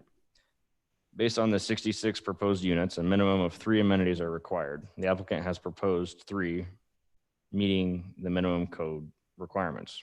The applicant has proposed an enclosed bike storage, a plaza, and a coffee kiosk. The applicant submitted conceptual elevations of the 8-plex units, and since the staff report publication, has submitted conceptual elevations for the units on the east parcel. All the elevations show 2-story structures with varying roof profiles along the roof lines and mostly lap siding exteriors. Staff will analyze the elevations for further compliance with the Architectural Standards Manual at the time of design review submittal, which is required for multifamily development, as well as certificate of zoning compliance. Furthermore, staff has recommended a condition of approval that the same design elements are incorporated in between the commercial and multifamily development to ensure integration and congruency in design. Future commercial buildings also require design review, which is again when staff will be able to analyze those further. The elevation in the bottom right here is the proposed coffee kiosk that's in the shared plaza for the multifamily.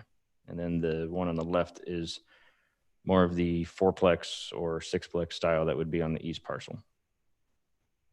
As of 4 p.m., 6 pieces, 4:30, it was 7 pieces of testimony were submitted in disapproval of the project. The main concerns were dealing with the increase of traffic at the Overland and Movado intersection with the approval of additional units and then there being no signal proposed.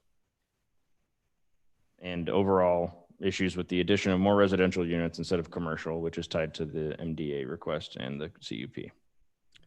After that, I will stand for any questions. All right, thank you. Do we have any questions for staff?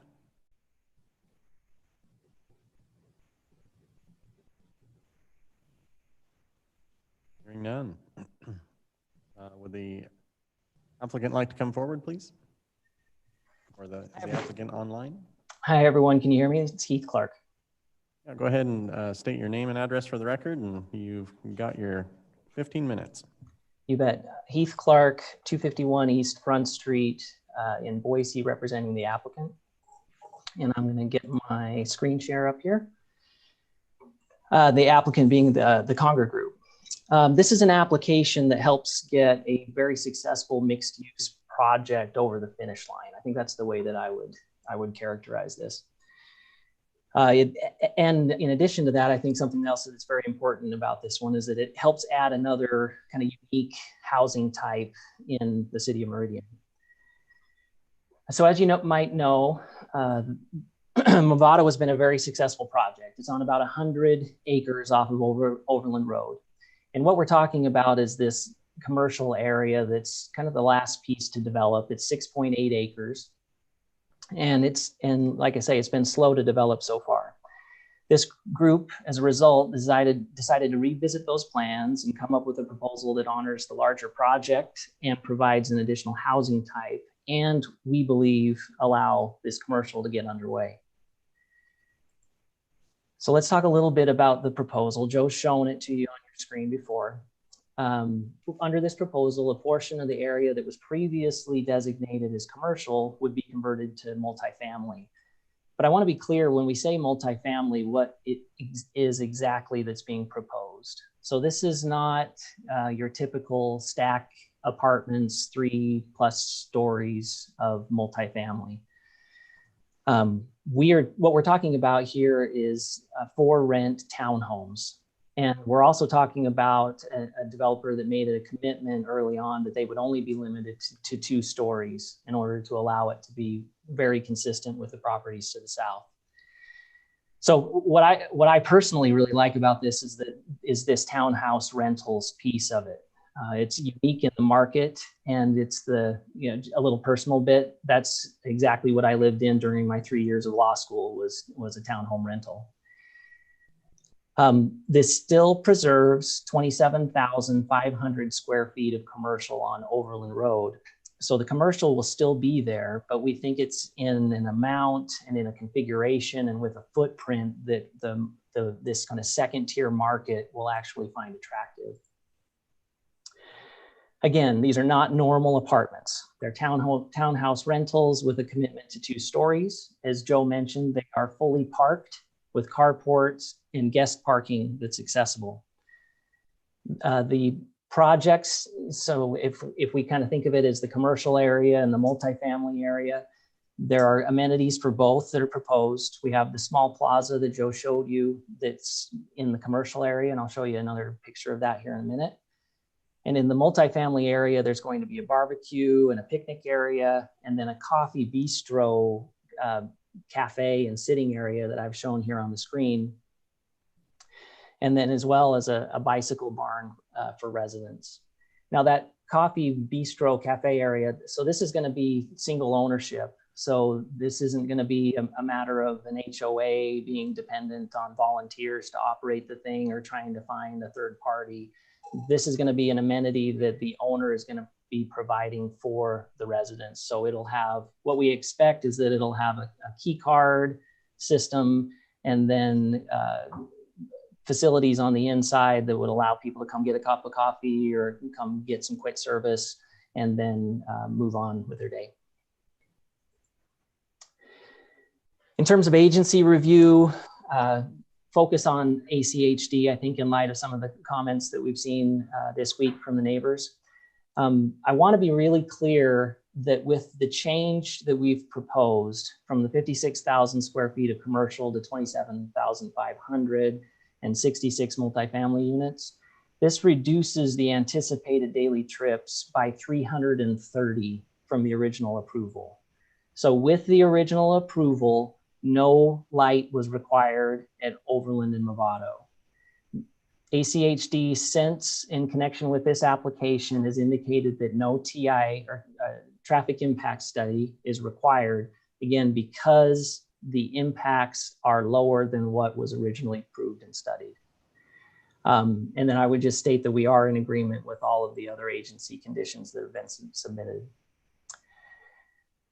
So as Joe mentioned, the staff report was issued late last week. We had an opportunity to review it and then immediately wanted to chat with staff about it. And the reason for that was because we believe that some of the conditions were just not justified by code. We were able to have a very good discussion about the staff report with Joe and with Bill Parsons. And again, as always, we appreciated the time that they spent with us. As a result of those discussions, the common ground that we landed on was that we would, per staff's suggestion, one thing that we would do is to add a raised paved connection between the multifamily area and the commercial area here. That's going to be part of the overall traffic calming. We'll have speed bumps on the west side here as well to try to just make sure that people aren't going through that at too high of a speed. We also think that the parking on the south side of the commercial will also aid in that traffic calming. And then in addition to that, what we decided and proposed and staff is in agreement with would be that there would be a plaza area that would be added here. We have room to do it. We have about 35 feet of a landscape buffer. And so what we would have is a seating area that's surrounded by a buffer of trees. You know, there'd be benches there, and that would be a nice way of connecting these commercial areas. With that, I'll start to wrap up. I just want to emphasize a few things. You know, one, you know, the commercial hasn't gotten traction to date, and we think that this reconfiguration is going to help get it underway. We also, you know, I think something that's really important about this is that Movado has 4 housing types in it already, and this adds a 5th housing type. So that's important from the perspective of the comprehensive plan that looks for a wide variety of housing types. And it's pretty unusual that you would get actually 5 different housing types within one larger development, with estate lots, single family detached, single family attached, apartments, and now townhomes. And then also I just want to emphasize that with the modifications that we've proposed here, traffic production is actually less than the original entitlement. So less than what is actually approved already for this site. And I wanted to put this up last. So this reflects the letter that Joe mentioned from earlier this week. And these are the modifications to the conditions of approval in the staff report that we suggest and that staff is in agreement with. So the first would be deletion of condition 1A Roman I. And that was a condition that required elimination of one of the commercial lots and replacement with a 2-story commercial structure. And then we would also request deletion of condition 1A Roman II, which required removal of parking on the northern drive aisle. And then this last one goes to one of the points that was just made kind of in passing by Joe, but I think it helps explain some context. So just to the east of this site, there's self-storage that's been approved. And so one of the thoughts that we had was that staff had indicated a kind of a menu of proposed or allowed uses for the east commercial building. And our suggestion is that we add flex space to that. The flex space use has been, I would say, a highly successful thing in the city of Meridian. And we think that given that there's self-storage just on the other side, it could make for a good transition if there was a flex space user that was interested. So with that, I'd be happy to answer any questions, and otherwise we would ask for your recommendation of approval on the DA modification and approval on the conditional use permit. Great, thank you, Heath. Commissioners, do we have any questions for the applicant? Mr. Chair. Commissioner Holland, go ahead. Hi, Heath. How are you? I'm great, Lisa. Thanks. Hey, I always have challenges whenever commercial gets reduced in size, and I know we've had conversations about. You can see my smile right now. Yep. I'm just curious, how did you try to market that commercial originally? And I was just curious if, you know, you had conversations with economic development staff in Meridian, and if they tried to assist you with any of those things.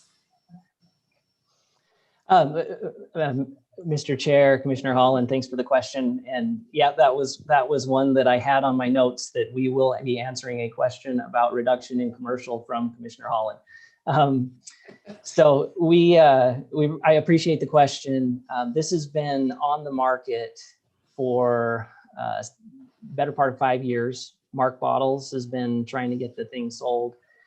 We have worked with private consultants on this to try to come up with some different alternative. And you know, one of the issues that we have with it, the existing layout, is that a lot of that 56,000 is set back from Overland. It's different. And then the other point that I'm just being reminded of is that it's a second tier office location. So what we need to be looking for is a user that's looking for something like a 7,000 square foot single story building. That's the kind of thing that they can afford in a second tier location such as this. We think that is what's going to be more likely to be successful. But again, we've been marketing it for 5 years with you know, obviously Mark Bottles is the best, if not the best, he's one of the best. Just a follow-up question. Did you guys consider doing maybe more flex space instead of doing the office style product? I don't know that we've thought about doing more. As we look at this space, let me speak to this a little bit more philosophically, and then I'll dive into the flex space piece of it. You know, the applicant here, Conger Group, there's a lot of investment that's been made in the overall project and everything that's gone on in the, I think, 9 phases behind it and hundreds of lots. And we want to make sure that this front area is developed in a way that it protects all the investment that's been made. And so, you know, we think that a carefully selected user, you know, with these 2 7,000-foot pads on the west makes the most sense there. I don't think you would be looking for a flex space user in either of those. But the building on the other side, that's got, I think it's 13,000 square feet in it, that's a more likely candidate for the flex space. So that's why we suggested that condition of approval be modified just for the parcel on the east. Okay. I'm always a fan of mixed use developments. I think they can work really well. So I'm not necessarily going to challenge you too hard, but it's always tough to me when we have a master plan community that comes in and there's a promise of a certain amount of commercial. And I know that in the valley in general, we only have so much land designated for commercial, especially on the comp plan. So when we look at any sort of reduction, it's always challenging to me because we don't get the ability to make it up later. We won't be able to remove houses later to add more commercial pads. And so even though it may not be a prime corner for, you know, a Walgreens or a larger retail kind of user, it's always tough for me when I see commercial disappear when it's something that was part of a master plan. So that's just a comment. I figured I would make that now, and appreciate the dialogue and the conversation. Thanks, Heath. And thanks, Commissioner Holland. And maybe just one thing that I would say is just that it was not for lack of trying.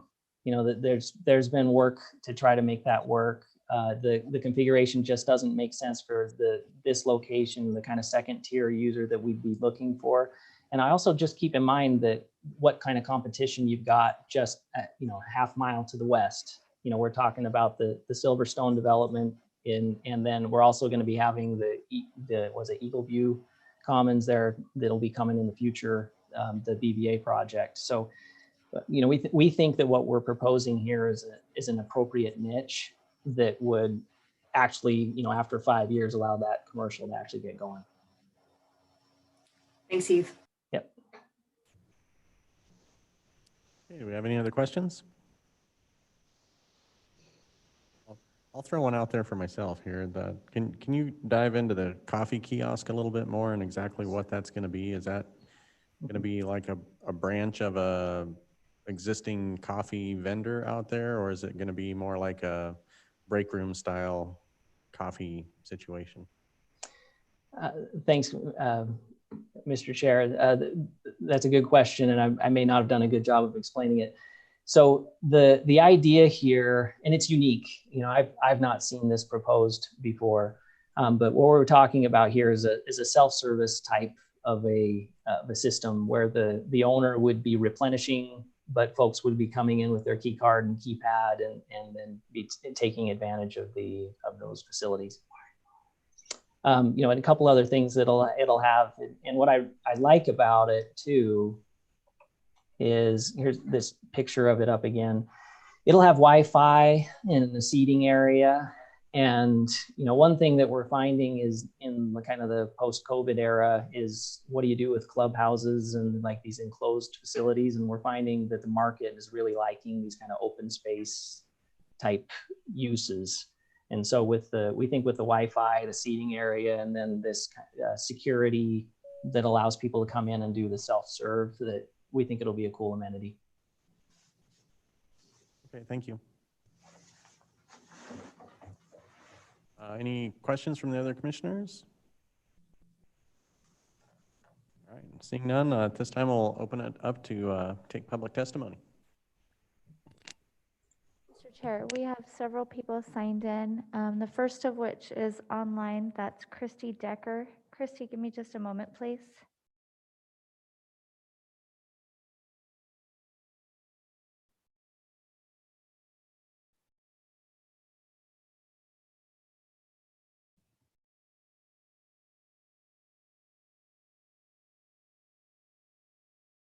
Christy, go ahead and unmute yourself and state your name and address for the record when you're ready.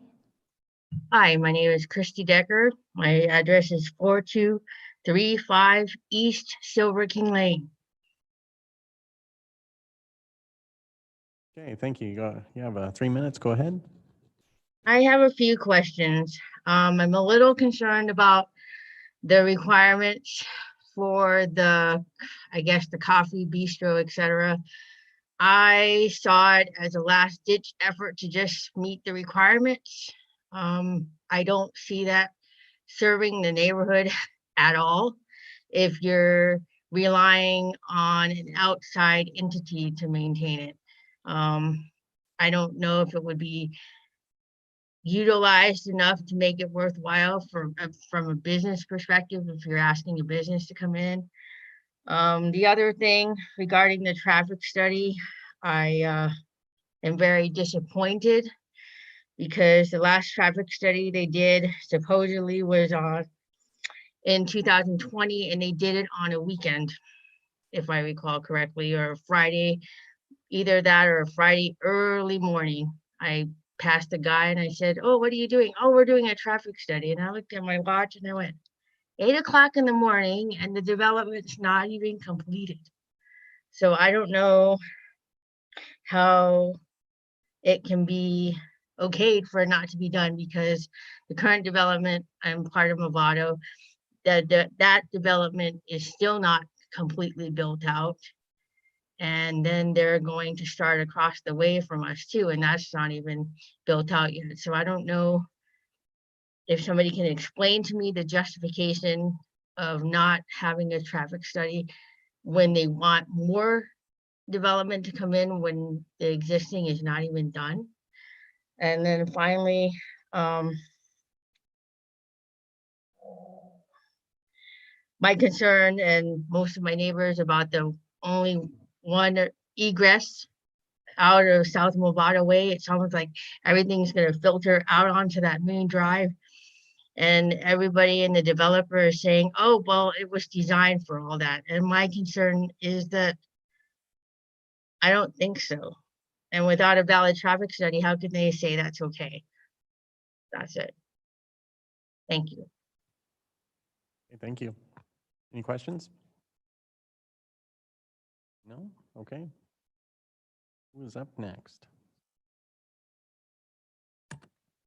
That's Kevin Johnson, Mr. Chair. Kevin, one moment, please.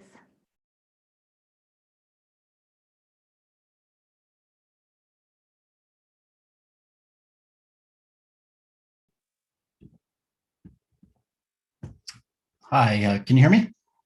Yeah, go ahead and state your name and address for the record. And you'll have Kevin Johnson, 4171 East Divide Path Street, Movado subdivision. So this is the second time that we've done this. I've lived here for 2 years. The last time the application was withdrawn, I think we had about 30 plus people in that room. Most of them commented against the additional apartments, because again, it wasn't zoned for that. And so just these are my observations, the stuff and the research that I've done. The application is a little suspicious to me. Okay, Flex Space LLC was possibly started in 2018, and it's either out of Washington or Oregon. Not sure, maybe both. The other thing is, if you look at their address, it's basically a flex space. I mean, it's a rented desk and phone number off Fairview, and that's a company called Red Barrel Real Estate out of Woodstock, Georgia. And then what professional company puts on an application a Gmail address? They're going to spend millions of dollars and they're using Gmail. Okay, so here's my question for everybody. You know, obviously it's rhetorical. How many rental properties are enough? Right, we're talking about rental properties, and as noted, there are 112 rental properties directly to the west of this particular proposal, directly to the west. Now, if you go south 700 meters, right, and in line of sight, you can see both sides. Depending on where you're standing, you can see the apartments. There are 144 apartments in the Harper Ridge apartment complex. Okay, so right now I'm doing the math. That's 256 apartments, rentals in at least apartments, right? On top of, like was stated, there are multiple types of homes. Those different types of homes are, there's duplexes in Movado. There's all kinds of other rental properties. So what we've done is we've built out a highly, just a large area that has just a ton of rentals. Now I want to highlight something. I did a little research on that. And if you go to realtor.com, and there is an article, and it says things that drag down the value of your home. And I might sound like David Letterman, but thankfully there's only 9, and I'm only going to do 8. So no top 10. Hospitals drag down the value of a home 3.2%. Shooting ranges 3.7.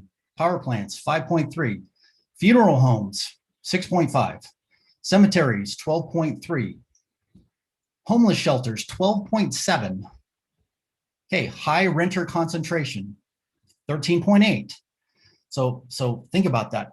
Taking 13.8% of my home value away because we need to figure out how to accommodate commercial and some more rentals. And only worse than high rental concentration are strip clubs. This is realtor.com. It's not a fly-by-night site. It is a well-known site. And you can look it up. But on top of that, just so you guys know, I've been in Meridian, on the south side of Meridian, for 18 years. I moved 5 miles away. And the reason why I did it was because I love this area. Yeah, great quality of life. I myself, with my wife, probably the first 15 years of my life were in rentals. So I'm very thankful for them. I have nothing against them. What I do have a problem with is the ability to reduce the value of my home. And okay, there's going to be a lot of folks that complain about traffic. Traffic is the least of our problems. It's already nuts. It's already horrible. Sir, you'll need to wrap up here pretty quick. Your 3 minutes is. Thank you, sir. Traffic has already been horrible. In fact, Chief Levy the last time said it's horrible. And that was his comment. And now that proposal was withdrawn after all of our neighbors got together, and we got together and like, I'm against it.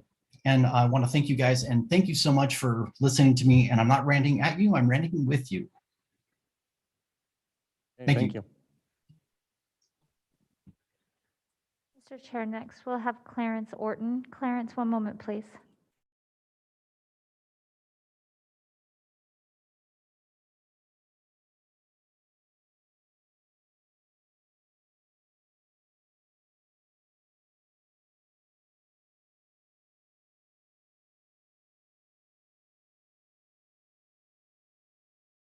Clarence, feel free to unmute and state your name and address for the record when you're ready.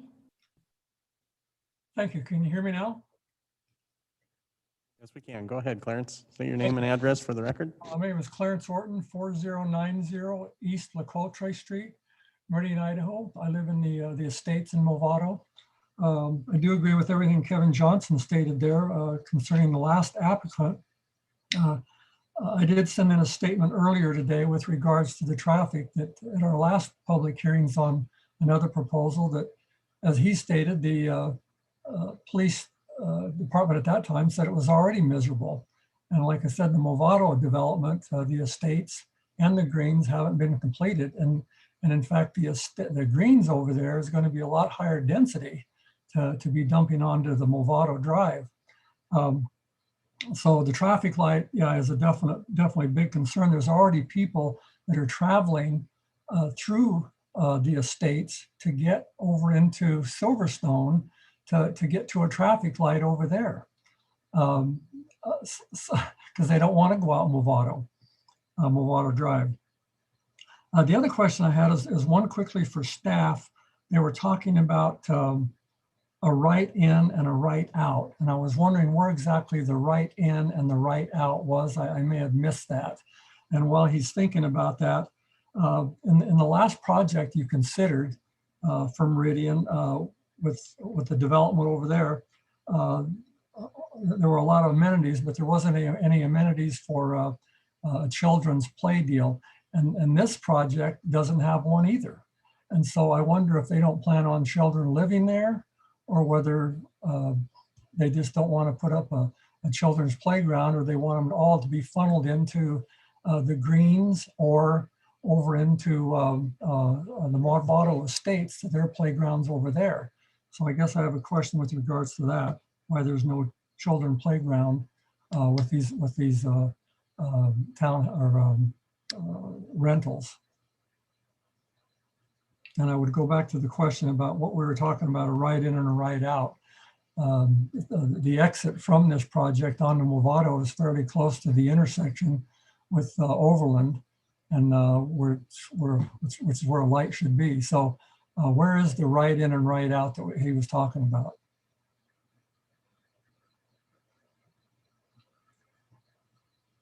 Okay, is that everything, sir? We'll try and address that question. Thank you very much. Thank you. Mr. Chair, we're moving to our folks that are joining us here in chambers. I have a couple of questionable desires to wish to testify, so I'm going to go to the definite yeses, and then if you do choose to testify, we'll just have you raise your hand. So first would be James Pruce.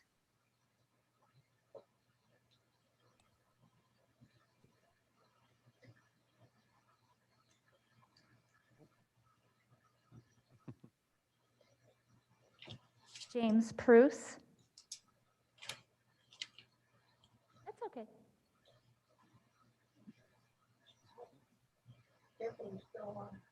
Okay, sir, go ahead and state your name and address for the record. Please speak right into the microphone there. My name is Jim Preuss, and I live at 4297 East Vacheron Street in Movado Greens. Okay, thank you.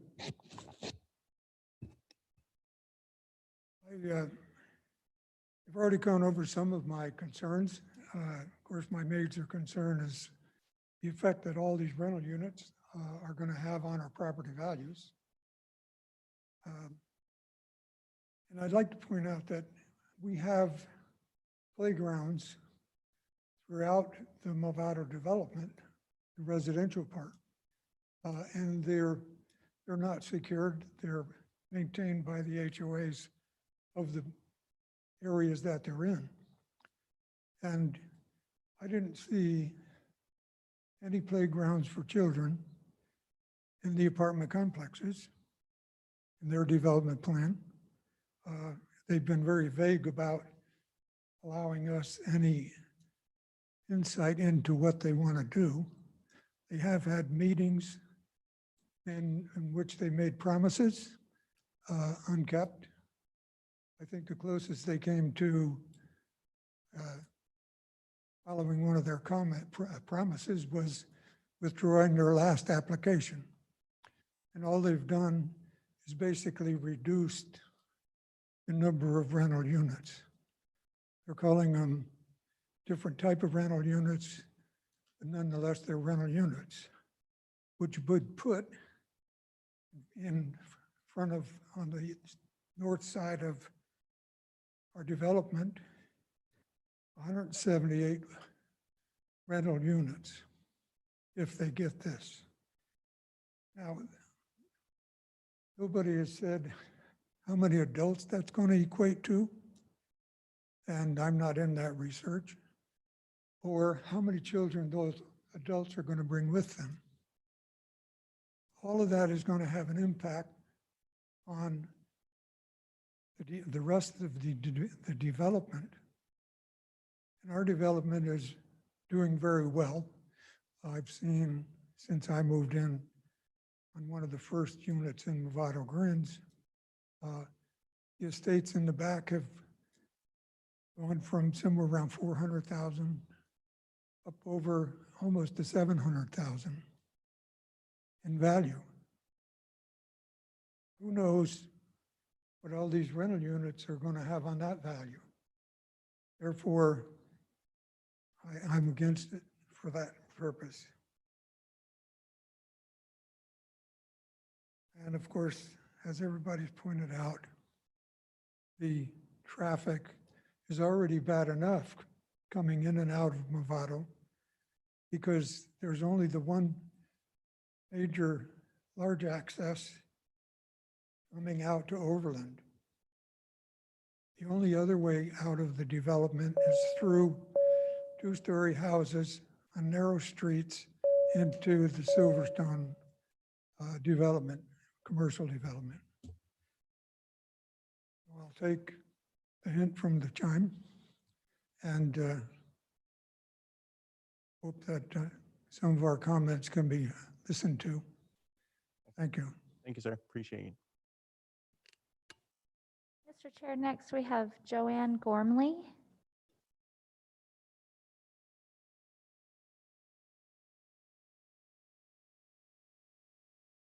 Evening, Joanne. Go ahead and step up and speak right into the microphone, and yeah, just give us your name and address. Say again?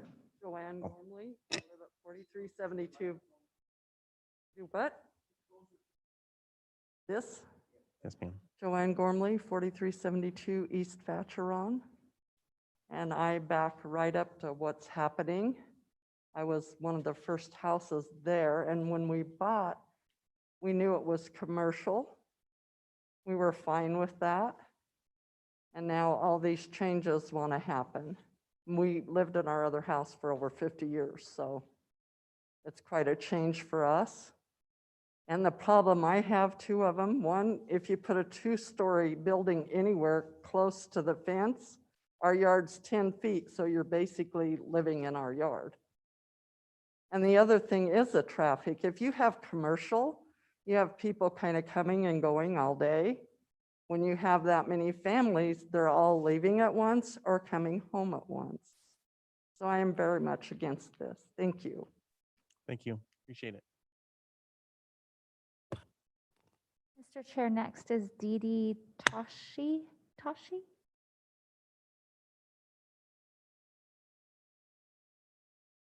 Evening, ma'am. Go ahead and step up and give us your name and address and speak right into the microphone, please. My name is Dee Dee Toski. I live at 1970 South Jadalio Lane in Meridian. And when I first purchased my house, I did a very qualified search. And I very much liked it, that it was going to be commercial and not apartments of any kind.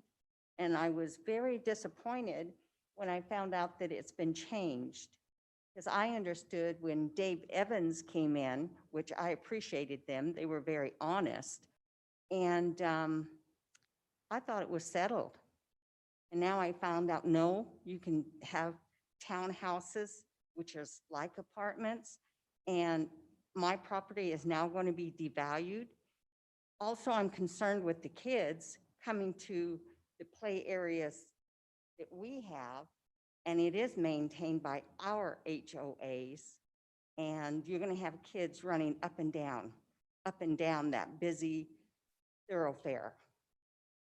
There was no Cloverdale exit made, which I think was ridiculous, because there's all that other Movado, hundreds of homes going in, and they're going to all funnel out into Movado.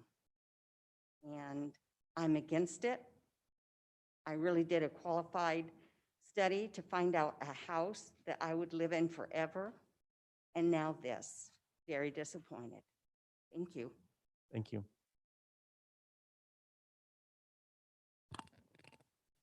Mr. Chair, that's all I have with definitive desires to speak. Okay. If there's anybody else that would like to come up and testify, sir, go ahead and come on up.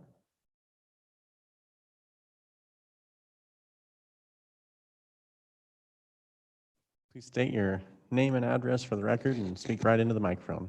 My name is Walter Nye. I live at, my wife and I live at 4300 East Vacheron in the Greens of Movado. And mine's kind of short and sweet. I'm not here to complain about the devaluation of property, although that's always a consideration. But when we decided to purchase our home, we looked all over and decided on this location. And the first question that I've asked when we bought was what's going to be built behind us, as was a lot of the other residents when they purchased their home, and we were told light commercial, which I wasn't against. And it just seems like there's been a switcheroo here on development plans. And I'm very much against the project because we were not told up front what was going to go in there at a later time. So I'm against the project. Thank you. Thank you, sir. Anybody else like to come up? Ma'am, go ahead and come on up.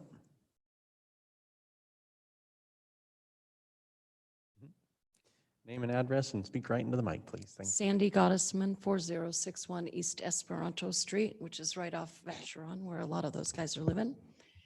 I wasn't planning on speaking, but as I was really looking at all the inlets and stuff, the Google map here, coming out, this is a traffic thing, coming out on Vacheron, we of course turn left to get to Overland. Lots more traffic, just, and they haven't even developed on the east side of Movado Way. I mean, it's being prepared for building on. So there's that issue. I went to the meeting, I want to say it was last fall, where the developer, purchaser guy, was talking about the light commercial. And I said, yeah, that would be good. I don't want any more of these apartments encroaching our nice, elegant little Movado Way with our neighborhood sign in. But as I look here, I don't know where they break in the fence to even get to that east parcel, the skinny one. Would they come around the Movado subdivision sign? Because that's even more traffic if they come in and cross Vacheron. And I believe Vacheron is going to go all the way across, which it's just a nightmare. So, but again, the property value, I just bought a year ago, and I'm loving watching the property values climb every 30 days, up 9%. And I guarantee you, if you have these other townhomes or more rentals like that, it does decrease the value, which is very upsetting. And I was so pleased last fall when the guy had said, the developer said it was going to be light commercial. Thanks for your time. Thank you. Appreciate it. Ma'am, if you'd like to come up.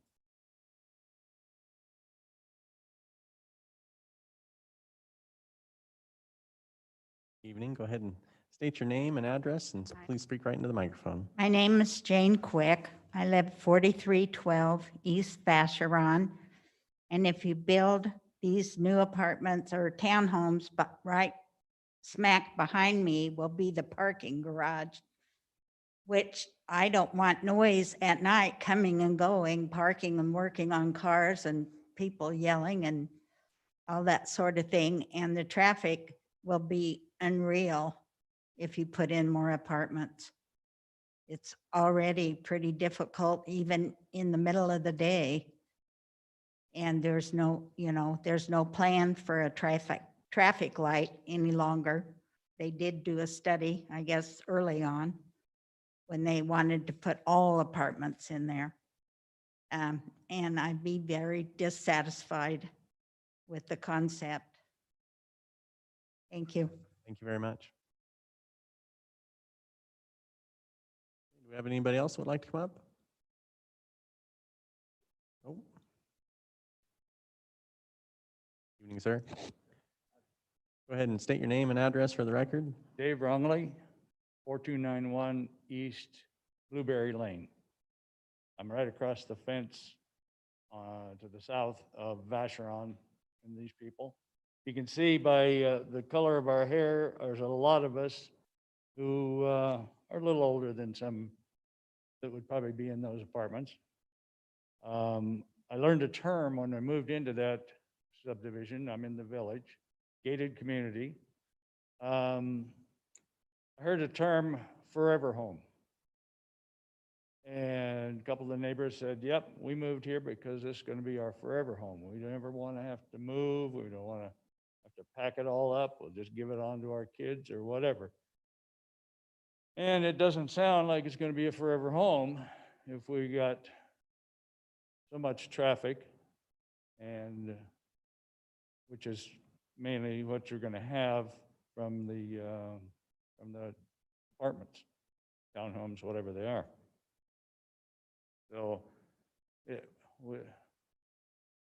was mentioned earlier that the chief of police was at the final meeting of the one last year. And if I remember him correctly, he said he drives through that area every day.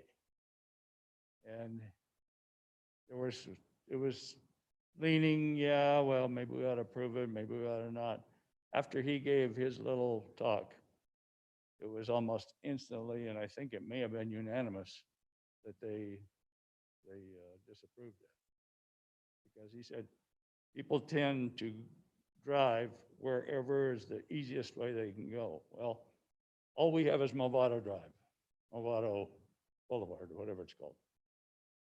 We can get out the backside of the village through the gate, and we end up having to go around to the Silverstone light out there on Overland.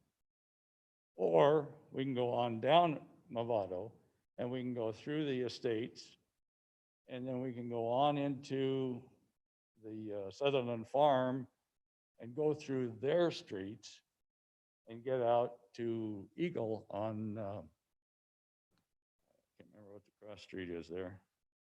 About halfway down though, just past the fire station.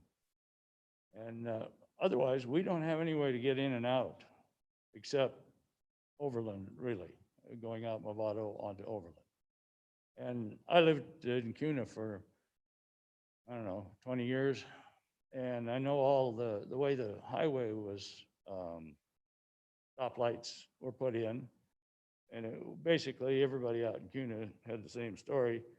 How many people do you have to kill at this intersection before you put in a stoplight? And over the years, more people got killed, they ended up putting in a stoplight. Moved down the road a mile, they ended up finally putting in a stoplight because it's dangerous. And when you're trying to get in and out of onto Overland, if you're going right, well, a right turn is, works, unless you have people coming out of those other two subdivisions and they're trying to get out, and you end up with a line of traffic in there. Of course, that happens, first thing in the morning when people go to work, happens late in the day when people are coming home. But unless you're coming from Eagle direction and turning right into Movado, or if you're leaving out Movado and turning right and going down Overland, that's the only reasonably safe ways to get in and out of our subdivisions.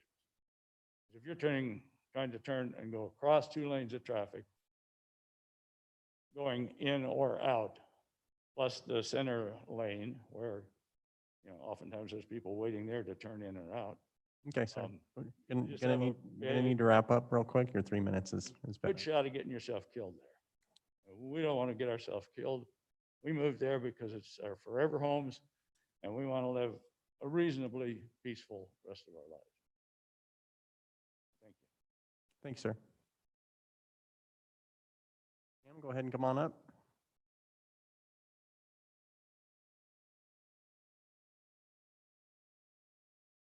And state your name and address for the record, please. Hi, my name is Jan Nye, and I live at 4300 East Vashon. And we've lived there a year, and I was excited to move in there and was told it was going to be commercial, some light commercial, and I'm in favor of a little coffee shop, but self-serve. I mean, we're not self-serve, but go in there where you could bring a couple of neighbors and go in and have a sit-down cup of coffee or whatever would be perfect. And as the apartments go from around this way and then they come up Vashon, well, since they're almost all done on one side and over there, the traffic coming up Vashon is like a freeway at 5 o'clock, 4:30, 8 o'clock. Plus you've got the workers and they just fly by. And Unfortunately, I don't have any small children, but I have a little dog that once in a while runs out, and they're just going way too fast. And there's no other way for these people to get up other than go down Vashon and then go out to hit the street. So the traffic is, in a year, it's like tripled just going up our street. And I live right now, there's a apartment complex and the light there shines right into my bedroom and it's down further. So if they're building directly behind me, it will absolutely light up the back of my house. So with their light. So I just wanted to say I'm not in favor of it. I'm in favor of some commercial in the front that the subdivision could enjoy. We could go down there maybe for a pizza or something like that. But for more apartments, I'm not in favor of it. Thank you. Thank you. Okay, do we have anybody else that would like to come up?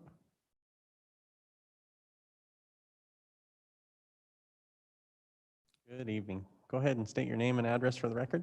Okay. So you can hear me. My name is Glenda McConaughey, and I live at 4309 East Vacheron Street. And that is in the greens there as well.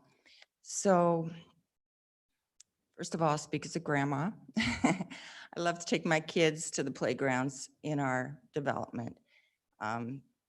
Not hardly used at all. We're usually the only ones in the playground, or if there's other kids, great. But you know, what are all the children going to do? The families, they need playgrounds. Very important. So they're going to come over to ours. I mean, it just seems that way to me.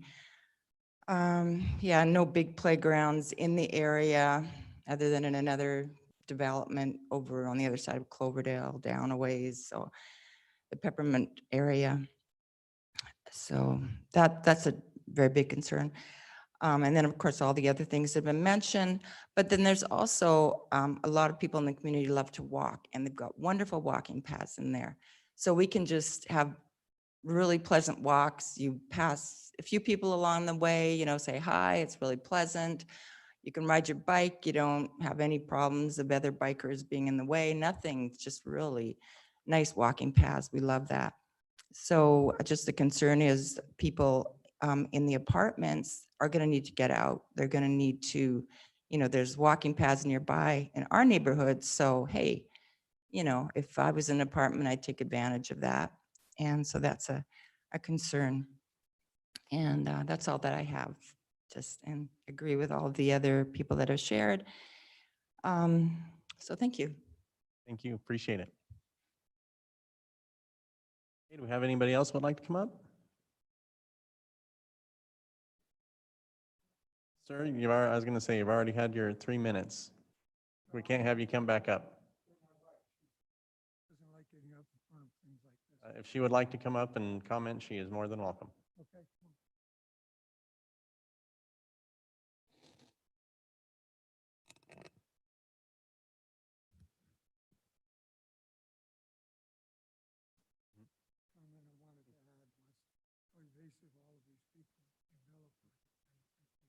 Ma'am, go ahead and state your name and address for the record. And Patricia Price, 4297 East Vacheron in Movado, along the Movado Road. And we have the same question when we bought. It was supposed to be like commercial behind us, and that's why we bought. We wanted to stay there. We're older. We don't want to keep having to move. And it has been getting a lot more cars coming through. And it's not right that our yards are low and they're going to be building 2 stories, which are going to be looking in, and they're not that far away. And we were told it was supposed to be commercial, like commercial over there. And the people that have had meetings, they say one thing and then next time it's another thing. And they don't give us a straight answer. It was supposed to be like commercial. And there's already apartment buildings there down the street. They're building all the way down on the west.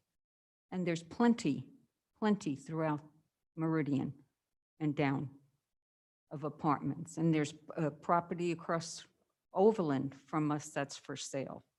So then who knows, it's going to be more apartments over there. We don't want the apartments in there. That's our opinion. Thank you. Thank you, ma'am. Appreciate it. Okay, would anybody else like to come up? Come on up.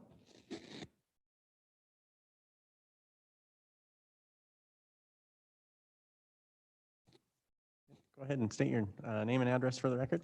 Martha McClay, live at 4286 East Silver King Lane in Meridian. I think an up-to-date traffic study seems in order in this situation. Something that's actually indicates what's really going on with the traffic in that particular area with Movado Way and Overland. And we haven't lived in our residence for very long, just a couple of months, but it does seem really unfair that people who thought that it was going to be light commercial behind their homes are now looking at a two-story rental unit that's going to really change their daily lives in a very dramatic way. So those are my comments. I do not support the plan as it exists now. Thank you very much. Okay, anybody else like to come up? We've just about covered everyone, I believe. Do we have anybody else online? I don't see any hands up. Okay. All right, seeing none, would the applicant like to come back and address some of the concerns? Mr. Chair, Oh, go ahead, Joe. can I address one of the questions that was directed towards staff and then regarding the write-in, write-out? Absolutely, thank you. Sure. Sorry, Heath. The write-in, write-out is not the Movado and Overland intersection, just to be clear. I was referring to the driveway connections here for the multifamily and the commercial, because they're so close to the intersection. If this gets signalized, these will be limited to write-in, write-out. And then that's just that. And I, in the public testimony, and then tonight I've heard a lot of comments about light commercial. I don't really know what that's from. CG is the least restrictive commercial zoning we have. So there's quite a few things that are allowed in that use, and it doesn't always necessarily mean a light commercial use. So I do want to be clear on that what could go here as currently proposed is not a light commercial use. It could be a more intensive commercial use. But I understand your concerns. Okay. Thanks, Joe. Heath, you want to go ahead? Thank you, Mr. Chair. Heath Clark, again, for the record, 251 East Front Street in Boise. I think that I wasn't going to address this, but I think there's been a little bit of, call it, confusion about who is this applicant and how they're related to the apartment application from late 2019. So to answer Mr. Johnson's question about who is FlexSpace LLC, if you Google search Idaho Secretary of Search businesses, you can find a lookup tool there. FlexSpace LLC is an entity that I formed for the Conger Group in 2017. It has an address on Fairview Avenue.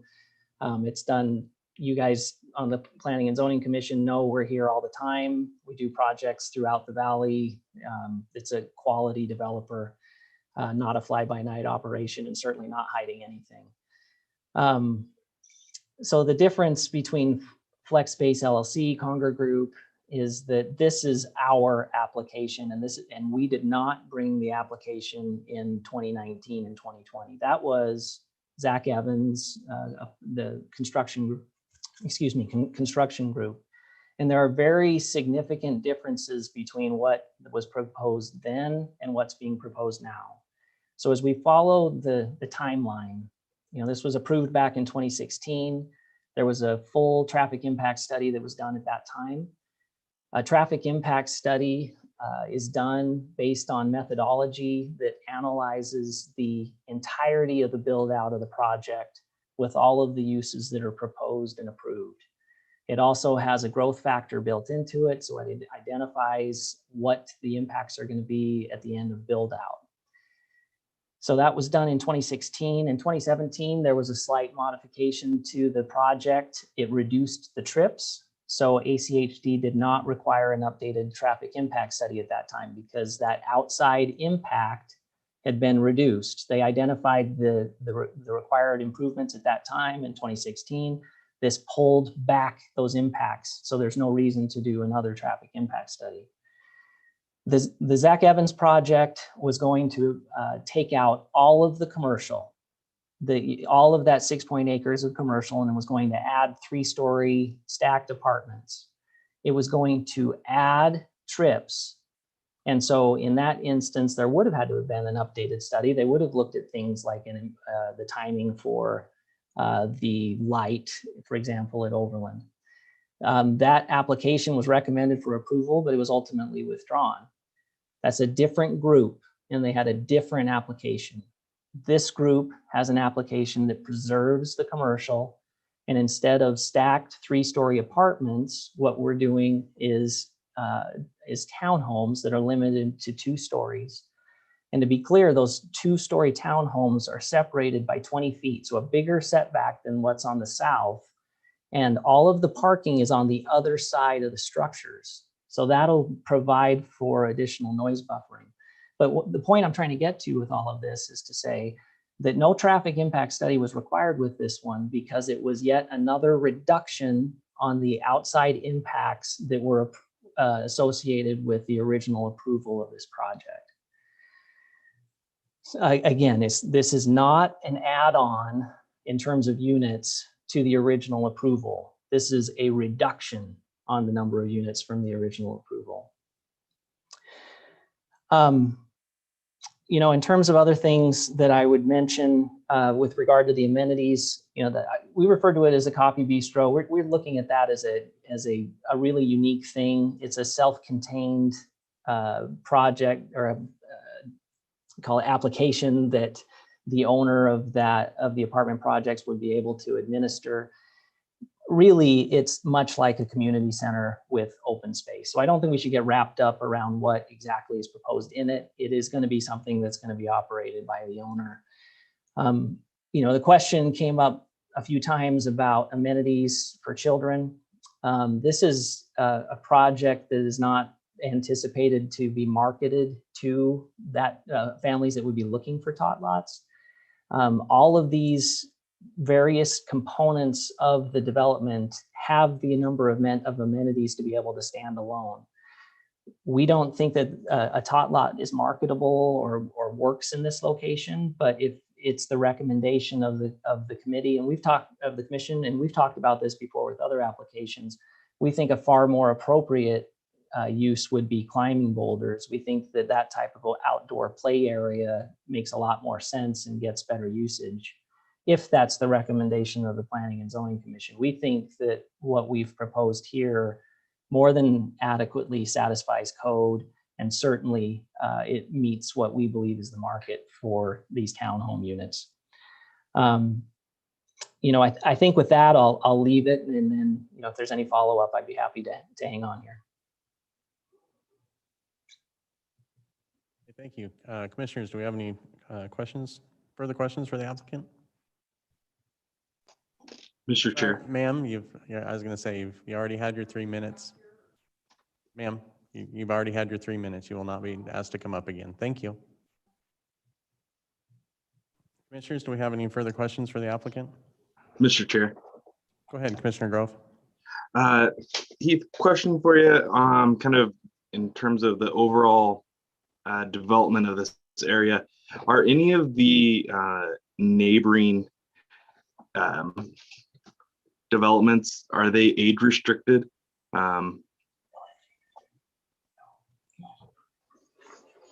Mr. Chair, Commissioner Grove, no, I would say that village is targeted, but certainly not age restricted. Okay, thank you.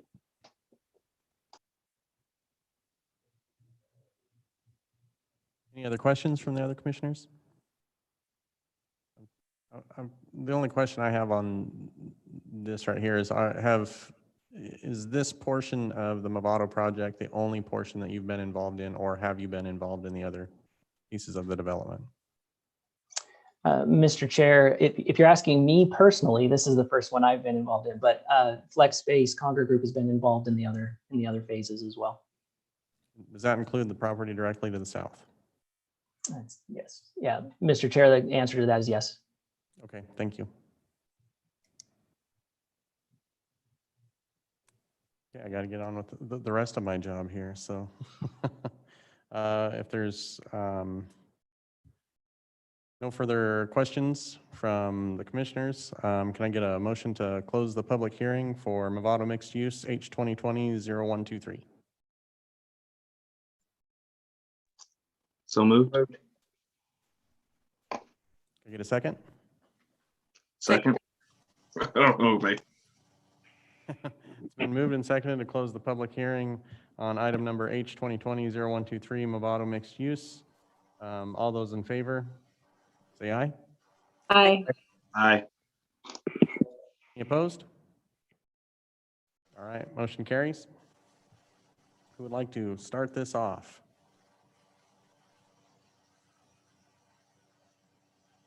Don't everybody rush in at once here. Commissioner Holland, I see you're off mute. Oh, I keep forgetting to mute myself after I say aye. I made some of my comments directly to Heath earlier. I always have a challenge when you've got a master plan that shows something that doesn't end up staying that something. I know that was a concern of some of the people who testified tonight too. If this was the first time I was seeing it, it might be a different story, but it's always hard for me when someone goes back and changes the plan, especially when they're reducing commercials. So I do have some heartburn about it.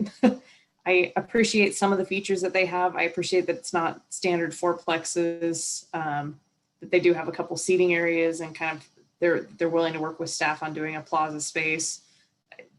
I'm not opposed necessarily to mixed use projects, but where these townhome units are 2-story and they back up to those single family homes, there might be some challenges there with transition too. And I don't know exactly how to condition that or how to help them.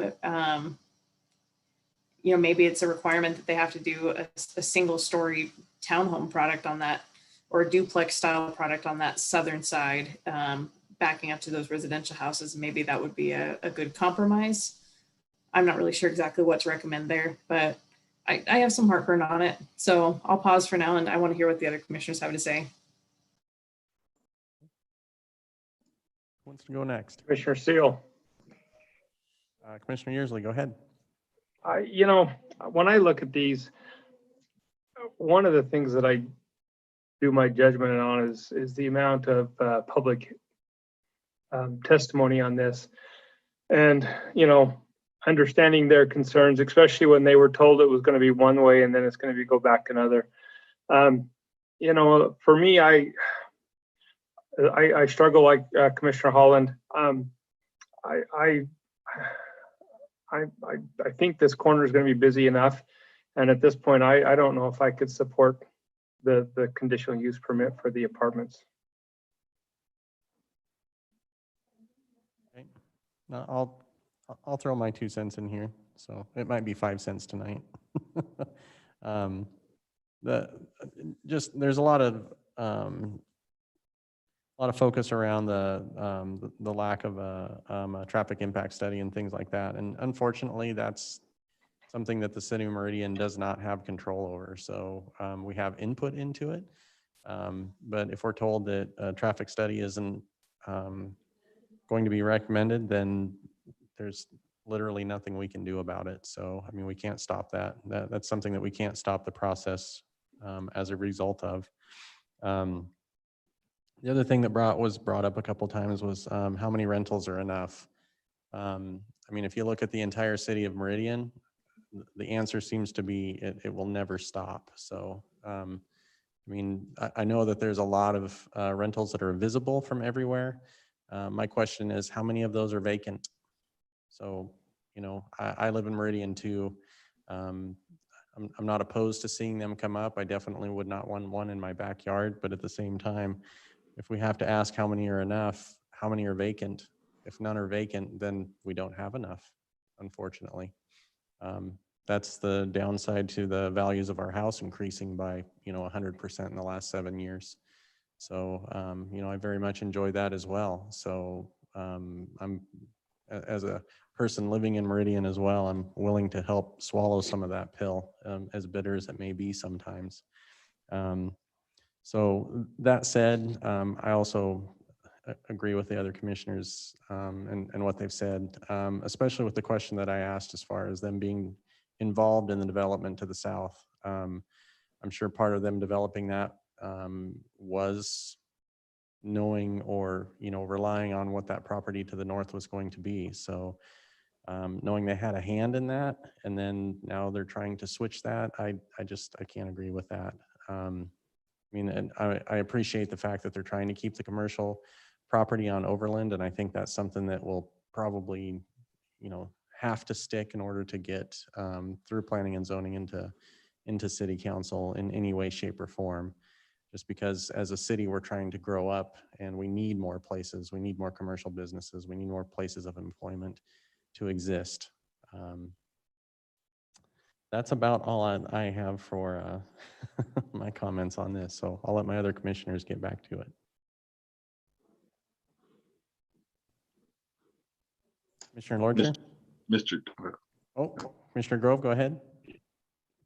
Commissioner Lurcher, you can go ahead. I really don't have anything else to add. I support what Commissioner Howland said and Commissioner Seal. It's very difficult when you have open space and the developer has an idea, but if it doesn't work, then they're going to a plan B. And I think that's always the risk of moving into an area where there's undeveloped area around you. There's no legal precedent, I don't think, for you as a homeowner to say you can dictate what happens to the piece of dirt that's in front of you, you know, 5 or 10 years down the road. But I also appreciate that you moved into a neighborhood that you thought was going to stay residential with light commercial, and then all of a sudden it turns into apartments. And maybe the developer, like, I don't know who mentioned it, could consider a different product closer to the homeowners and then have the apartments a little bit further out to kind of dilute some of the having the high density right in their backyard. But this is development in Meridian where you have open space and infill, and the developer is trying to make a product that they can sell. And unfortunately, the one that they had proposed didn't work, and now they're trying something else, but it doesn't fit into the neighborhood.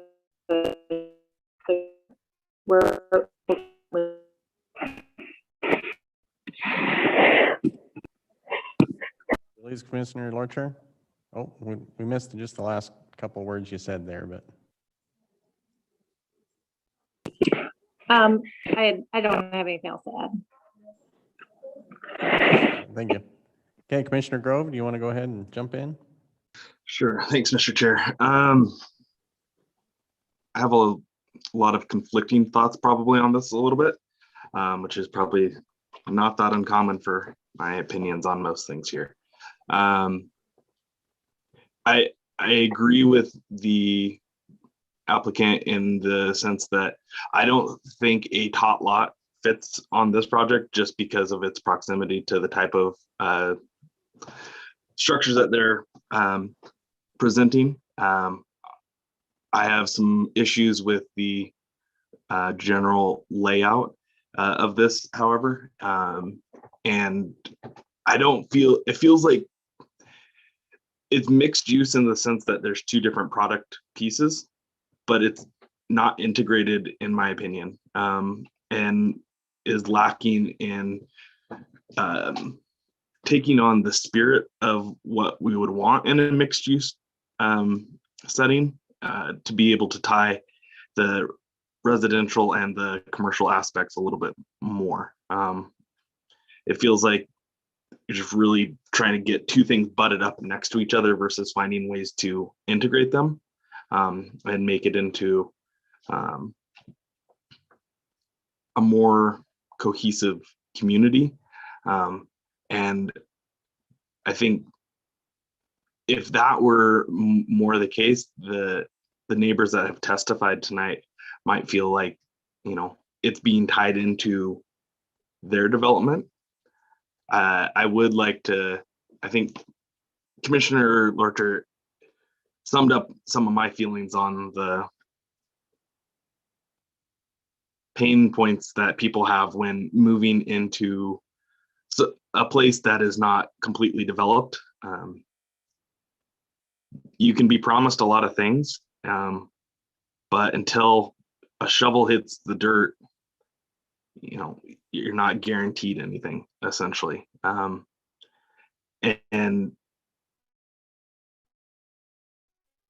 really frustrating,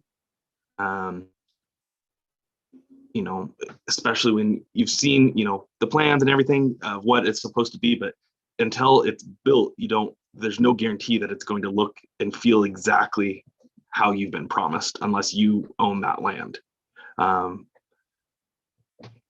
But that being said, I do think that there's a way that this can be developed in a way that creates a little bit more cohesion between what is wanted from flex from the developer and from the neighbors and from a city standpoint of having a mixed use. I don't think that, you know, having heavy commercial use makes sense here, you know, with the corner that of Silverstone that's already there and what's going in across Overland with is it Eagle Landing. I think that the market has probably changed considerably from when this originally went forward. And I think there's a middle ground. I don't know that we're there yet. And I would want to see a different approach to this.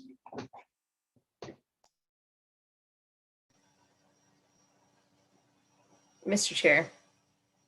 Commissioner Holland, go ahead. The only other comment I would make is I agree that whenever there's, you know, dirt next to your house, it could become almost anything. In this specific case, it's a little bit unique because they did already go through an entitlement process and had a development agreement in place. So there was some sort of concept plan that was approved by the city that they are still held to currently.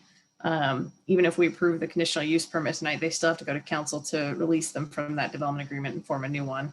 So just wanted to make that note too. Our conditional use permit is really just around the multifamily project. That's what we're deciding on, is whether that fits the comprehensive plan and this specific development project. So that's kind of where we're set at. And I'm leaning towards where Commissioner Yearsley is I have a hard time approving the conditional use permit for the apartments as it's shown here. Could this work potentially? Sure. Is it the best fit and the best possible layout for the city of Meridian? And when we're trying to strive for, you know, excellence when we're looking at projects, I don't know that it's the perfect layout. I think it could use some more work. So I'm leaning towards the nay as well. And I know that this developer has a number of great successful products. I think we're all kind of in the same boat where it just doesn't check all the boxes for us right now.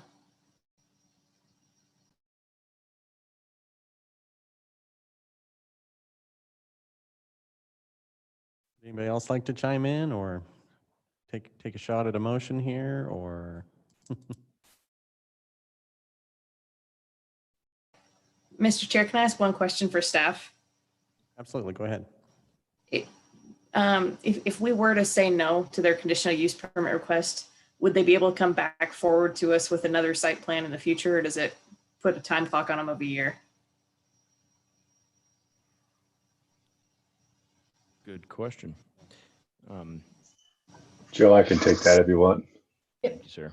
So, yeah, you're welcome. So, Mr. Chair, members of the commission, It depends. As you stated, they still have to go, they still have another shot in front of city council. So they are going before them because it is concurrent application. So this is moving up to them with that DA modification. So they have the option to plead their case to council and have them potentially overturn your decision if that's what you choose to do. If they came back with something substantially different, then that year timeframe wouldn't apply. They just couldn't come back with the same application that's before you tonight, the same layout. So there's still some flexibility there under the requirements of the code. Thanks, Bill. And I believe that we're not really we can certainly make a recommendation on the development agreement, but we're not a deciding factor on the development agreement. So You can, correct. You're not the decision-making body on that, but you hit it right on the head, Commissioner Holland, that your job is to state whether or not this meets the code and if it's consistent with the comprehensive plan. So that's still your purview this evening. thank you, Bill.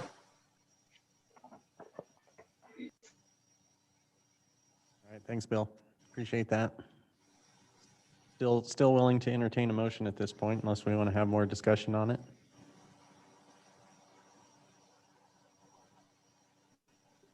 I'd help you with a motion, but I can't tonight, so. I can attempt to make a motion.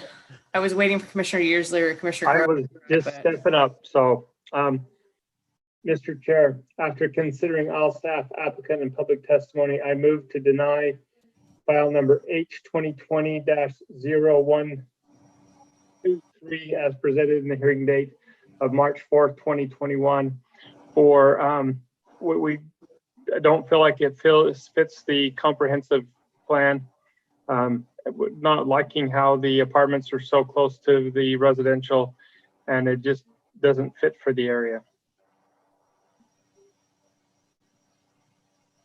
I'll second that.